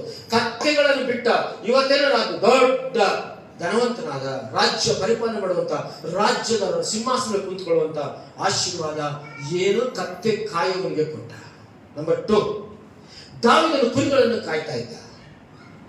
ದಾವೀದನು ಕುರಿ ಕಾಯ್ತಿದ್ದ. ದಾವೀದನನ್ನ ದೇವರು ಕಾಯ್ದ. ಓಕೆ, ಸಮಯನ ಏನ್ ಮಾಡಿದ? ದಾವೀದನನ್ನು ತೈಲ ಅಭಿಷೇಕ ಮಾಡಿದ, ಪರಿಶುದ್ಧಾತ್ಮನ ಅಭಿಷೇಕ ಮಾಡಿದ. ದಾವೀದನಿಗೆ ಪರಿಶುದ್ಧಾತ್ಮನ ಶಕ್ತಿ ಬಂತು, ದಾವೀದನಲ್ಲಿ ಪರಿಶುದ್ಧಾತ್ಮ ನಿವಾಸ ಬಂತು. ದಾವೀದನು ರಾಜನಾದ. ಅಲ್ಲೆಲ್ಲಯ್ಯ, ದಾವೀದನಿಗೆ ದೇವರ ಜ್ಞಾನವನ್ನು ಕೊಟ್ಟ, ವಿವೇಕವನ್ನು ಕೊಟ್ಟ, ಆಲೋಚನೆಯನ್ನು ಕೊಟ್ಟ ದೇವರು. ಏನೇ? ದಾವೀದನು ಬೇಕಾದಷ್ಟು ಬೆಳ್ಳಿ ಬಂಗಾರ ವಜ್ರಗಳನ್ನು ಮಾಡಿ, ಬೇಕಾದಷ್ಟು ದಾವೀದನ ದೇವರ ಆಶೀರ್ವಾದ. ಯಾಕೆ? ಮಧ್ಯದಲ್ಲಿ ಏನ್ ಬಂತು ಇವನಿಗೆ? ಪರಿಶುದ್ಧಾತ್ಮನ ಶಕ್ತಿ ಬಂತು. ಪರಿಶುದ್ಧಾತ್ಮನ ಪ್ರಕಾರ ಜೀವಿಸ್ತಾ ಅವನು ಏನು ಕೆಲಸ ಮಾಡ್ಬೇಕಂದ್ರೆ ದಾವೀದನ ಮೊಣಕಾಲೂರಿ ಪ್ರಾರ್ಥನೆ ಮಾಡ್ತಿದ್ದ. ನಾವೇನ್ ಮಾಡ್ತೀವಿ? ಎಲ್ಲರೂ ಬೆಂಗಳೂರಿಗೆ ಹೋಗ್ತಾರೆ, ನಾಳೆ ಬೆಂಗಳೂರು ಎಲ್ಲಿಗೆಪ್ಪ? ಬೆಂಗಳೂರಿಗೆ ಅಲ್ಲ, ಹೀಗೆ ಹೇಳ್ತಾರು. ಪ್ರಾರ್ಥನೆ ಇಲ್ಲ, ಹೋಗ್ಬೇಕಾ ಬೇಡ ಗೊತ್ತೇ ಇರ್ತಿಲ್ಲ. ಏನಪ್ಪ ಸರ್ ಅಲ್ಲಿ ಹುಡುಗಿ ನೋಡ್ಕೊಂಡು ಮದುವೆ ಫಿಕ್ಸ್ ಆಯ್ತು. ಹೌದಾ? ಯಾವಾಗ? ನೆನೆ ಹೋದೆ, ಈಗ ಫಿಕ್ಸ್ ಆಯ್ತು. 1 ತಿಂಗಳಾಗ್ತಿದ್ದಂಗೆ ಡೈವರ್ಸ್ ಆಯ್ತು. ದೇವರ ಪ್ರಾರ್ಥನೆಗಳಿಲ್ಲದಂತ ಜೀವನ ಕ್ರೈಸ್ತರಿಗೆ.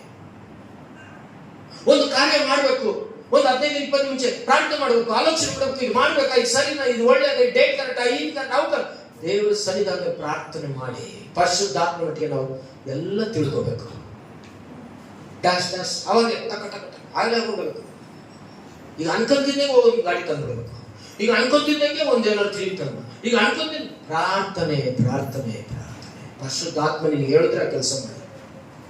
ಬಟ್ ನಮ್ಮಲ್ಲಿ ಅದು ಕಾರ್ಯ ಇಲ್ಲ, ಪರಿಶುದ್ಧಾತ್ಮನ ಕಾರ್ಯ ಇಲ್ಲ, ಪರಿಶುದ್ಧಾತ್ಮನ ಆಲೋಚನೆಗಳಿಲ್ಲ.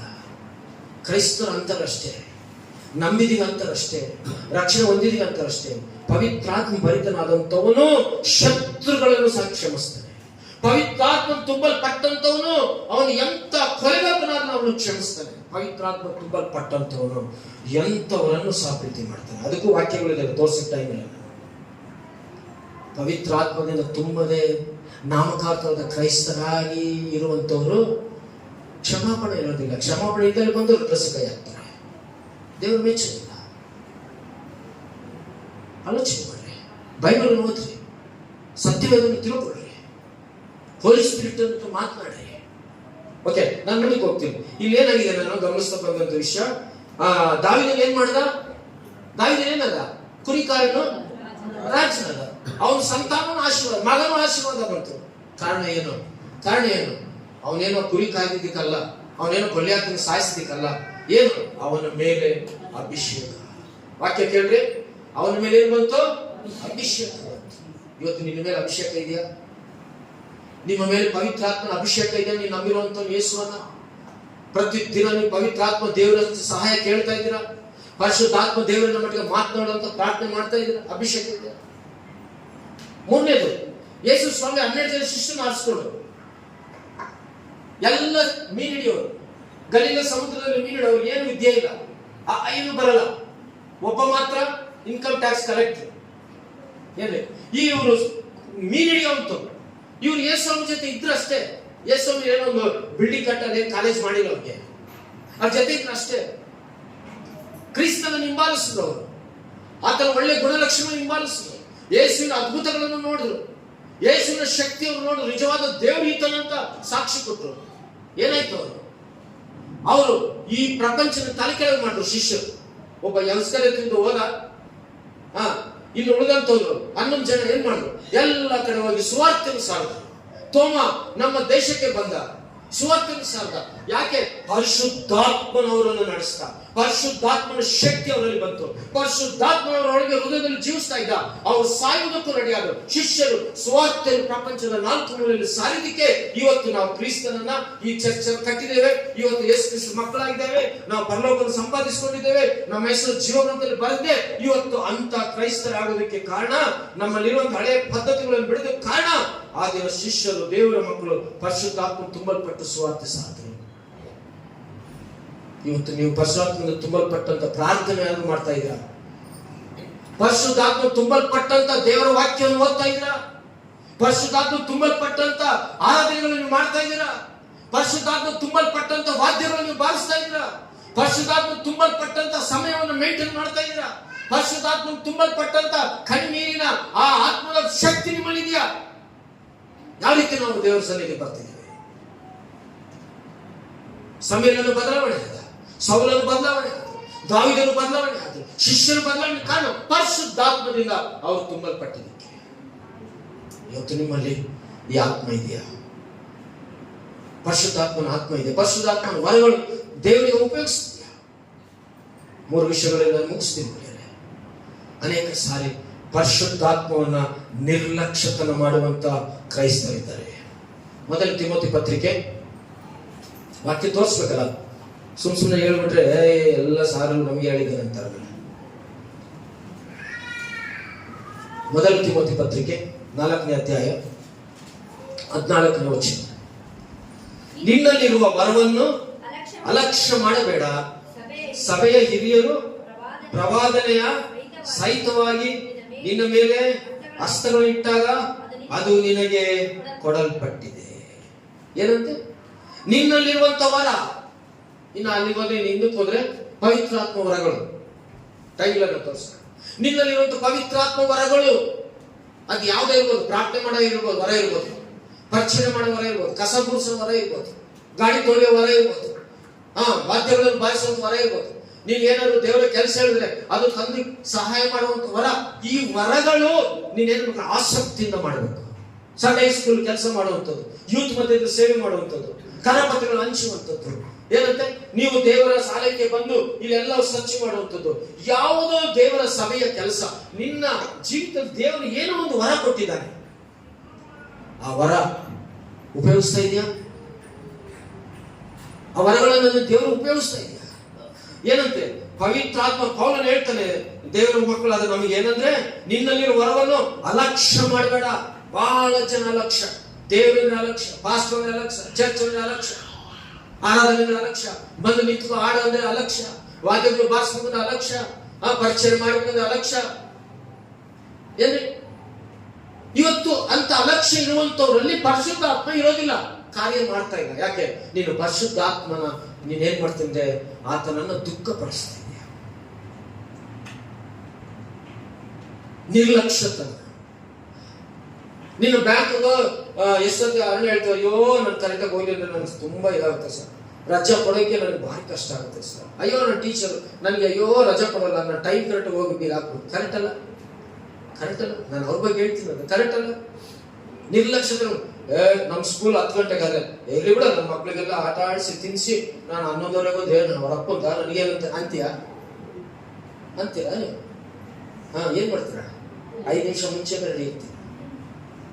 ನಿರ್ಲಕ್ಷ್ಯತನ ಮಾಡಲ್ಲ. BKS ಹೋಗ್ಬೇಕು, ಅಯ್ಯೋ ನಾನು ಗೌರ್ಮೆಂಟ್ ಜಾಬ್ ಸಾರ್, ನಾನು 8 ಗಂಟೆ ಹೋಗಿ ಅಂದ್ರೆ ಅಟೆಂಡೆನ್ಸ್ ಬುಕ್ಕೆ ತಗೊಂಡೋಗ್ತಾರೆ. ರಿಯಲಿ ಇಲ್ಲಾಂದ್ರೆ ಏನ್ ಮಾಡ್ತಾರೆ? ಆಬ್ಸೆಂಟ್. ಅಯ್ಯೋ ಬ್ಯಾಂಕಲ್ಲಿ ಪಂಚ್ ಹಾಕಲಿಲ್ಲ, ರಿಯಲಿ ಆಬ್ಸೆಂಟ್. ದೇವರ ಸನ್ನಿಧಾನ, ಅವ್ರ 3 ಜನ ಬಗ್ಗೆ ಹೇಳ್ತೀನಂತಲ್ಲ, ಎಲ್ಲರ ಬಗ್ಗೆ ದೇವರ ಸನ್ನಿಧಾನ. ನೀವು ಕಂಪ್ಯೂಟರ್ ಕೆಲಸ ಮಾಡೋ, ಇಂಜಿನಿಯರ್ ಕೆಲಸ ಮಾಡೋ, ಏನ ಅವಲೇ ನಮ್ಮ ಬಿಟ್ಟ ಲೇ ಪಾಪ ಹುಡು ಪಾಪ నేను ఇప్పుడు 2 ಗಂಟೆಗೆ ಓಪನ್ చేయ ಅಂತ ಏನೋ ಫೋನ್ ಮಾಡ, ಇಲ್ಲಾಂದ್ರೆ ಒಂದಿನ ಸಂಬಳ ಕಟ್, ಏನೋ ಒಂದು ಆಗುತ್ತೆ. ನಿರ್ಲಕ್ಷ್ಯ ಮಾಡಲ್ಲ. ಯಾಕೆ? ನೀನು ಕೆಲಸಬೇಕಿತ್ತಾಗ್ತಾರೆ, ಅಥವಾ ನಿನಗೆ ವಾರೆಂಟ್ ಕೊಡ್ತಾರೆ, ಅಥವಾ ನಿನಗೆ ಏನಾದ್ರು ಸಮಸ್ಯೆ ಬರುತ್ತೆ, ಅಥವಾ ನಿನಗೆ ಬೆನಿಫಿಟ್ ಸಿಗಲ್ಲ. ಏನ್ರಿ? ಅದೇ ದೇವರ ಸನ್ನಿಧಾನದಲ್ಲಿ ಪ್ರಿಯ ದೇವರ ಮಕ್ಕಳೇ, ನಿನಗೆ ಕೊಟ್ಟಂತ ಪರಿಶುದ್ಧಾತ್ಮನ ವರಗಳು ನೀನು ನಿರ್ಲಕ್ಷ್ಯತನ ಮಾಡ್ತಾ ಇದೀಯ. ಇವತ್ತಿಂದ ಮಾಡಬೇಡ. ದೇವರು ನಿನ್ನ ವಾಕ್ಯ ಹೆಚ್ಚಿಸ್ತಾನೆ. ನಿನ್ನ ವರಗಳು ನಿರ್ಲಕ್ಷಿತ. ನಿನಗೇನು ದೇವರು ಜವಾಬ್ದಾರಿ ಕೊಟ್ಟಿದ್ದಾನೆ ಅದು ನಂಬಿಕೆಯಿಂದ ಮಾಡು. ಪರಿಶುದ್ಧಾತ್ಮನ ಸನ್ನಿಧಾನದಲ್ಲಿ ನೀನು ನಿಂತ್ಕೋ, ದೇವರು ನನ್ನ ಆಶೀರ್ವಾದ ಮಾಡ್ತಾನೆ. ನನಗೆ ಜವಾಬ್ದಾರಿ ಇದೆ. ಪಂಚ್ ಹಾಕಲು ನಾನು ಹೋಗ್ಬೇಕು, ಗೆರೆ ದಾಟಲು ನಾನು ಇರ್ಬೇಕು. ಎಷ್ಟು ಭಯನೋ ದೇವರ ಸನ್ನಿಧಾನಕ್ಕೆ ಅಷ್ಟೇ ಭಯ ಇರಬೇಕು. ಒಣಗುತ್ತಾ 100 ಕೀರ್ತನೆ ಹೇಳ್ತಾನೆ, ಆತರ ಸನ್ನಿ ಅಷ್ಟ ಏನಂತ ಗಡಗಡಗಡ ನಡುಗುತ್ತಾ ದೇವರ ಆಲಯಕ್ಕೆ ಬರ್ಬೇಕು. ಉತ್ಸಾಹದಿಂದಲೂ ಸಂತೋಷದಿಂದಲೂ ದೇವರ ಸನ್ನಿಧಾನಕ್ಕೆ ಬರ್ಬೇಕು. ಅದು ಪರಿಶುದ್ಧಾತ್ಮ ಇರುವಂತವ್ರಿಗೆ, ಆ ಭಯ ಇರುವಂತವ್ರಿಗೆ ಅದು ನಡೀತದೆ. ಇನ್ಮೇಲೆ ನಮ್ಮ ಜೀವಿತದಲ್ಲಿ ನಾವು ನಿರ್ಲಕ್ಷ್ಯತನ ಮಾಡೋದು. ಎರಡನೇದು, ನಾನು ಮುಗಿಸೋ ಮುಂಚೆ ದಯಮಾಡಿ ಪರಿಶುದ್ಧಾತ್ಮನ ಇನ್ನೇನು ಮಾಡಬಾರ್ದು. ಒಂದ್ಸತಿ FSC 4ನೇ ಅಧ್ಯಾಯ 30ನೇ ವಚನ ನೋಡೋಣ. FSC ಪತ್ರಿಕೆ 4ನೇ ಅಧ್ಯಾಯ 30ನೇ ವಚನ.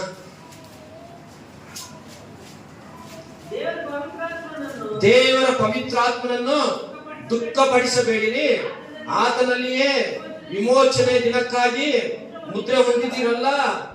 ಎಲ್ಲಾ ದ್ವೇಷ, ಕೋಪ, ಕ್ರೋಧ, ಕಲಹ, ದೂಷಣೆ ಇವುಗಳನ್ನು ಸಕಲ ವಿಧವಾದ ದುಷ್ಟತನವನ್ನು ನಿಮ್ಮಿಂದ ದೂರ ಮಾಡಿರಿ.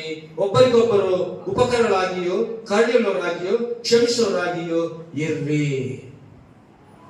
ಇದಿಲ್ಲ ಅಂದ್ರೆ ಏನಂತೆ? ಪವಿತ್ರಾತ್ಮ ಏನಾಗ್ತಾರೆ? ದುಃಖ ಪಡ್ತಾರೆ. ಅರ್ಥ ಆಗ್ತಿದೆಯಾ? ನಿನ್ನಲ್ಲಿರುವಂತ ಪರಿಶುದ್ಧಾತ್ಮ ಎಂತ ದೇವರು ಗೊತ್ತಾ ನಿಮಗೆ? ಇವತ್ತು ಪರಿಶುದ್ಧಾತ್ಮ ನಮ್ಮಲ್ಲಿ ಇದ್ದಾನಲ್ಲ ಅಂತ ಭಯ ಇದೆಯಾ? ನೋಡಿ, ಪರಿಶುದ್ಧಾತ್ಮ ಇರುವಂತವರು ಏನಂತೆ? ದ್ವೇಷ, ಕೋಪ, ಕ್ರೋಧ, ದುಷ್ಟತನ, ಮೋಸ, ಕಲಹ, ಸಕಲ ವಿಧವಾದ ದುಷ್ಟತನ ಎಲ್ಲ ಬಿಟ್ಬಿಟ್ಟು ಏನಾಗ್ತಾರೆ? ಪರಿಶುದ್ಧಾತ್ಮ ಇರೋರು ಒಬ್ಬರಿಗೊಬ್ಬರು ಉಪಕಾರಗಳಾಗಿ, ಪ್ರಾರ್ಥನೆ ಮಾಡುವವರಾಗಿ, ಕ್ಷಮಿಸುವವರಾಗಿ ಇರಬೇಕು. ಪರಿಶುದ್ಧಾತ್ಮ ಇರುವಂತವರು ಕ್ಷಮಿಸ್ತಾರೆ. ಪರಿಶುದ್ಧಾತ್ಮನ ಬಲದಲ್ಲಿ ತುಂಬಿರುವಂತವರು ದ್ವೇಷ, ಕಕ್ಷೆ, ಭಿನ್ನಾಭಿಪ್ರಾಯ, ಅಸೂಯ ಇದೆಲ್ಲ ಬಿಟ್ಟು ನಿರ್ಮಲ ಮನಸ್ಸುಳ್ಳವರಾಗಿರ್ಬೇಕು. ಅದು ಕ್ರೈಸ್ತತ್ವ. ಅದು ಯೇಸು ಕ್ರಿಸ್ತನ ಮಕ್ಕಳಿಗೆ ಇರ್ಬೇಕಂತ ಲಕ್ಷ್ಯ. ಆವಾಗಲೇ ಈ ಲೋಕವನ್ನು ಜಯಿಸ್ತೀಯ, ಪರಲೋಕವನ್ನು ಸಂಪಾದಿಸ್ಕೊತೀಯ. ಇವತ್ತು ಕ್ರೈಸ್ತರಿಗಿರೋಷ್ಟು ದ್ವೇಷ, ಕಕ್ಷೆ, ಭಿನ್ನಾಭಿಪ್ರಾಯ, ಹೊಟ್ಟೆ ಕಿಚ್ಚು ಇನ್ನು ಯಾವ ಜಾತಿಗೂ ಇದ್ದಾರೆ. ಇವತ್ತು ನಮ್ಮಿಂದ ಇಂಥವನ್ನ ನಾವು ತೆಗೆದುಹಾಕಬೇಕು.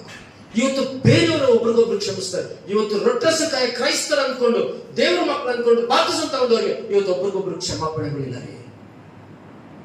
ಜೀವನ ಹಂಗೆ ಸತ್ರು ಸಾಯ್ತಾರೆ ಹೊರತು ಕ್ಷಮಾಪಣೆ ಅಂತ ನರಕಕ್ಕೆ ಹೋದ್ರೂ ಪರವಾಗಿಲ್ಲ ಅಂತಾರೆ ಪ್ರೈಸ್. ನರಕಾನಿ ಬರಲ್ಲ ಆಡ್ತಾನೆ ಆಕೆ ಬರಲ್ಲ ಅಂತಾರ ಅಂತ. ಎಂತ ದೌರ್ಭಾಗ್ಯತನ ಭ್ರಷ್ಟತನ ಕ್ರೈಸ್ತರಲ್ಲಿ ಒಂದು ತುಂಬೋಗಿದೆ ಅಂದ್ರೆ క్షమాపణ లేని జీవితం. ఎందుకు ఇవన్నీ? ఇంత ద్వేషం కక్ష ఎందుకు? నీలో ఆత్మ పనిచేయటం లేదు. ఏం చేశావు? నువ్వు నిర్లక్ష్యతనం చేస్తున్నావు. నంబర్ 1. రెండోదిగా నువ్వు ఆత్మను దుఃఖిస్తున్నావు. ప్రతిసారి చేసే పాపం, ప్రతిసారి చేసే కోపం, ప్రతిసారి నీకున్న క్రోధ, ప్రతిసారి నీకున్న అసూయ, ప్రతిసారి నీకున్న క్షమాపణ లేదు. నీ ఆత్మను ఏం చేస్తున్నావు? దుఃఖపరిచి దుఃఖపరిచి దుఃఖపరిచి అదేమైపోయిందంటే ఒక మూల తప్పించినావు. నీ ఆత్మ పనిచేయటం లేదు. ఇప్పుడు చచ్చిపోయిన ఆత్మకు నువ్వేమనొచ్చు? చచ్చిపోయిన మనిషికి ఎన్నిసార్లు అన్నా తను లేస్తాడా? ಎಂತೋ ಮಂದಿ ಆತ್ಮ ಸಚ್ಚಿపోయింది ఈరోజు క్రైస్తవులలో. ಅದಕ್ಕೆ ಉಜ್ಜೀವ ಬರ್ತಾ ಇಲ್ಲ. ಒಂದು ಹಾಡೇಳಕ್ಕೆ ಉಜ್ಜೀವ ಬರಲ್ಲ, ಒಂದು ನಿಂತ್ಕೊಳ್ಳೋಕೆ ಉಜ್ಜೀವ ಬರಲ್ಲ, ಒಂದು ಸೇವೆ ಮಾಡೋಕೆ ಉಜ್ಜೀವ ಬರಲ್ಲ, ಒಂದು ಆಧ್ಯಾತ್ಮಿಕ ದೇವ್ರ ಕೊಡಗಲು ಉಜ್ಜೀವ ಬರಲ್ಲ. ಅಯ್ಯೋ ದೇವ್ರ ಮಕ್ಕಳಿಂದ ಒಬ್ರಿಗೊಬ್ರು ಕ್ಷಮಾಪಣೆ ಇಲ್ಲ, ಉಪಕಾರ ಇಲ್ಲ, ಪ್ರೀತಿ ಇಲ್ಲ. ಯಾಕೆ? ಪರಿಶುದ್ಧಾತ್ಮ ಸತ್ತೋಗಿದ್ದಾನೆ. ಮೂರನೇದು ನೋಡೋಣ, ಮೊದಲ ಥೆಸಲೋನಿಕ ಪತ್ರಿಕೆ 5ನೇ ಅಧ್ಯಾಯ 19ನೇ ವಚನ. ಮೊದಲ ಥೆಸಲೋನಿಕ ಪತ್ರಿಕೆ 5ನೇ ಅಧ್ಯಾಯ 19ನೇ ವಚನ.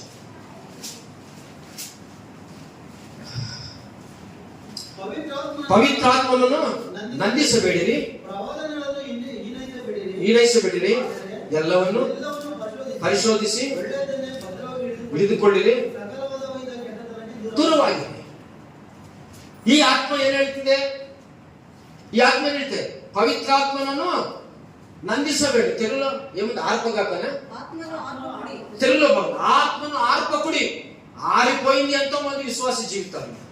దానికే బలం లేదు, దానికే స్వస్థత లేదు, దానికే శక్తి లేదు, దానికే దేవుడు అంటే భయం లేదు, ఏమండి ఉద్యోగం లేదు. ఏదైనా ఒకటి బలపడాలా, ఏదైనా ఒకటి సేవ చేయాలా, ఏదో ఒకటి సంఘంలో ముందుకు సాగాల, ఏదో చేయాలా. ఎంతో మంది క్రైస్తవులే కానీ బాప్తిజం తీసుకున్నారు కానీ రొట్టె సంఘాన్ని ఆత్మ చచ్చిపోయింది, ఆరిపోయింది. దానికి ప్రతిరోజు నువ్వు పరిశుద్ధాత్మను ఏడుకో. ప్రభువా, నాలో ఆరిపోయినవా, చచ్చిపోయావా, నిన్ను నిర్లక్ష్యం చేసి దయతో క్షమించు, ఆ శిక్ష నాకు వద్దు నాయన. ಹೋಲಿ ಸ್ಪಿರಿಟ್ ನ ಗೈಡ್ ಚೇ ಅಷ್ಟೇ. ನೀನು ತೆಗೆದುಕೊಳ್ಳಿ ಬೇಡ, ಹೋಗಿ ನೀನು ಹೃದಯ ದೇವರ ಅಲೆ ಗರ್ಭಗುಡಿ. ಈ ಗರ್ಭಗುಡಿ ತಗೊಂಡು ತೆಂಗಿನಕಾಯಿ ಹೊಡಿಬೇಕಾಗ ನೀರು ಹೊಡಿಬೇಕಾಯ್ದಿಂದ ಮೊಣಕಾಲು ಸ್ವಸ್ಥತೆ ಬರುತ್ತೆ, ಸಮಾಧಾನ ಬರುತ್ತೆ, ಆರೋಗ್ಯ ಬರುತ್ತೆ. ಕಬ್ಬಣ ಬಿಸಾಕ್ಬಿಟ್ಟು ತುಕ್ಕು ಹಿಡಿಯೋದಕ್ಕಿಂತ ತುಕ್ಕಿಡಿದು ಕಬ್ಬಣ ತುಕ್ಕಿಡಿಯೋದಕ್ಕಿಂತ ಆ ಕಬ್ಬಣ ಏನ್ ಮಾಡ್ಬೇಕಂತೆ? ಅದನ್ನ ಸುಟ್ಟಿದ್ರೆ ಕೆಲ್ಸಕ್ಕೆ ಬರುತ್ತೆ. ಕಬ್ಬಣ ಸುಟ್ಟಿ ಬೆಂಡು ಮಾಡಿದ್ರೆ, ಕಬ್ಬಣ ಸುಟ್ಟಿ ಏನಾದ್ರು ಮಾಡ್ಬೇಕು ಅಂದ್ರೆ ಸುಡಬೇಕು, ಅದಕ್ಕೆ ಸುಟ್ಟರೆ ಕೆಲ್ಸಕ್ಕೆ ಬರುತ್ತೆ. ಅದು ಹಂಗೆ ಬಿಟ್ಟು ತುಕ್ಕಿಡ್ದು ಹೋಗುತ್ತೆ. ಇವತ್ತು ಪರಿಶುದ್ಧಾತ್ಮ ದೇವರು ನಿಮ್ಮಲ್ಲಿ ಎಷ್ಟು ಜನರು ತುಕ್ಕಿಡಿದಿದೆ ಒಂದ್ಸತಿ ನೀವು ಆಲೋಚನೆ ಮಾಡಿ. ఎంత మంది హృదయంలో పరిశుద్ధాత్మ దేవుడు పని చేయటం ఒకసారి మీకు జ్ఞాపకం చేసుకోండి. క్రైస్తవులు మీరు నమ్ముకున్నారా? అసలు వాక్యం ఉందా? ప్రార్థన జీవితం. ಅದಕ್ಕೆ ಈ 3 ವಿಷಯಗಳು ಇವತ್ತಿಂದ ನಾವು ಸರಿ ಮಾಡ್ಕೊಂಡ್ರೆ ನಮ್ಮ ಜೀವನ ಬಂಗಾರ, ಆಶೀರ್ವಾದ, ಸಮೃದ್ಧಿ, ಯಾವ ಕೊರತೆನೂ ದೇವರು ನಮ್ಗಿರೋದಿಲ್ಲ. ಏನು? ನಂಬರ್ 1 ಏನ್ ಮಾಡ್ಬೇಕು? ಅಲಕ್ಷ್ಯ ಮಾಡಬೇಡ್ರಿ. ಪರಿಶುದ್ಧಾತ್ಮ ದೇವರು ನಿನ್ನಲ್ಲಿದೆ, ನಿರ್ಲಕ್ಷ್ಯ ಮಾಡಬೇಡ್ರಿ. ನಂಬರ್ 2 ಏನ್ ಮಾಡ್ಬೇಕು?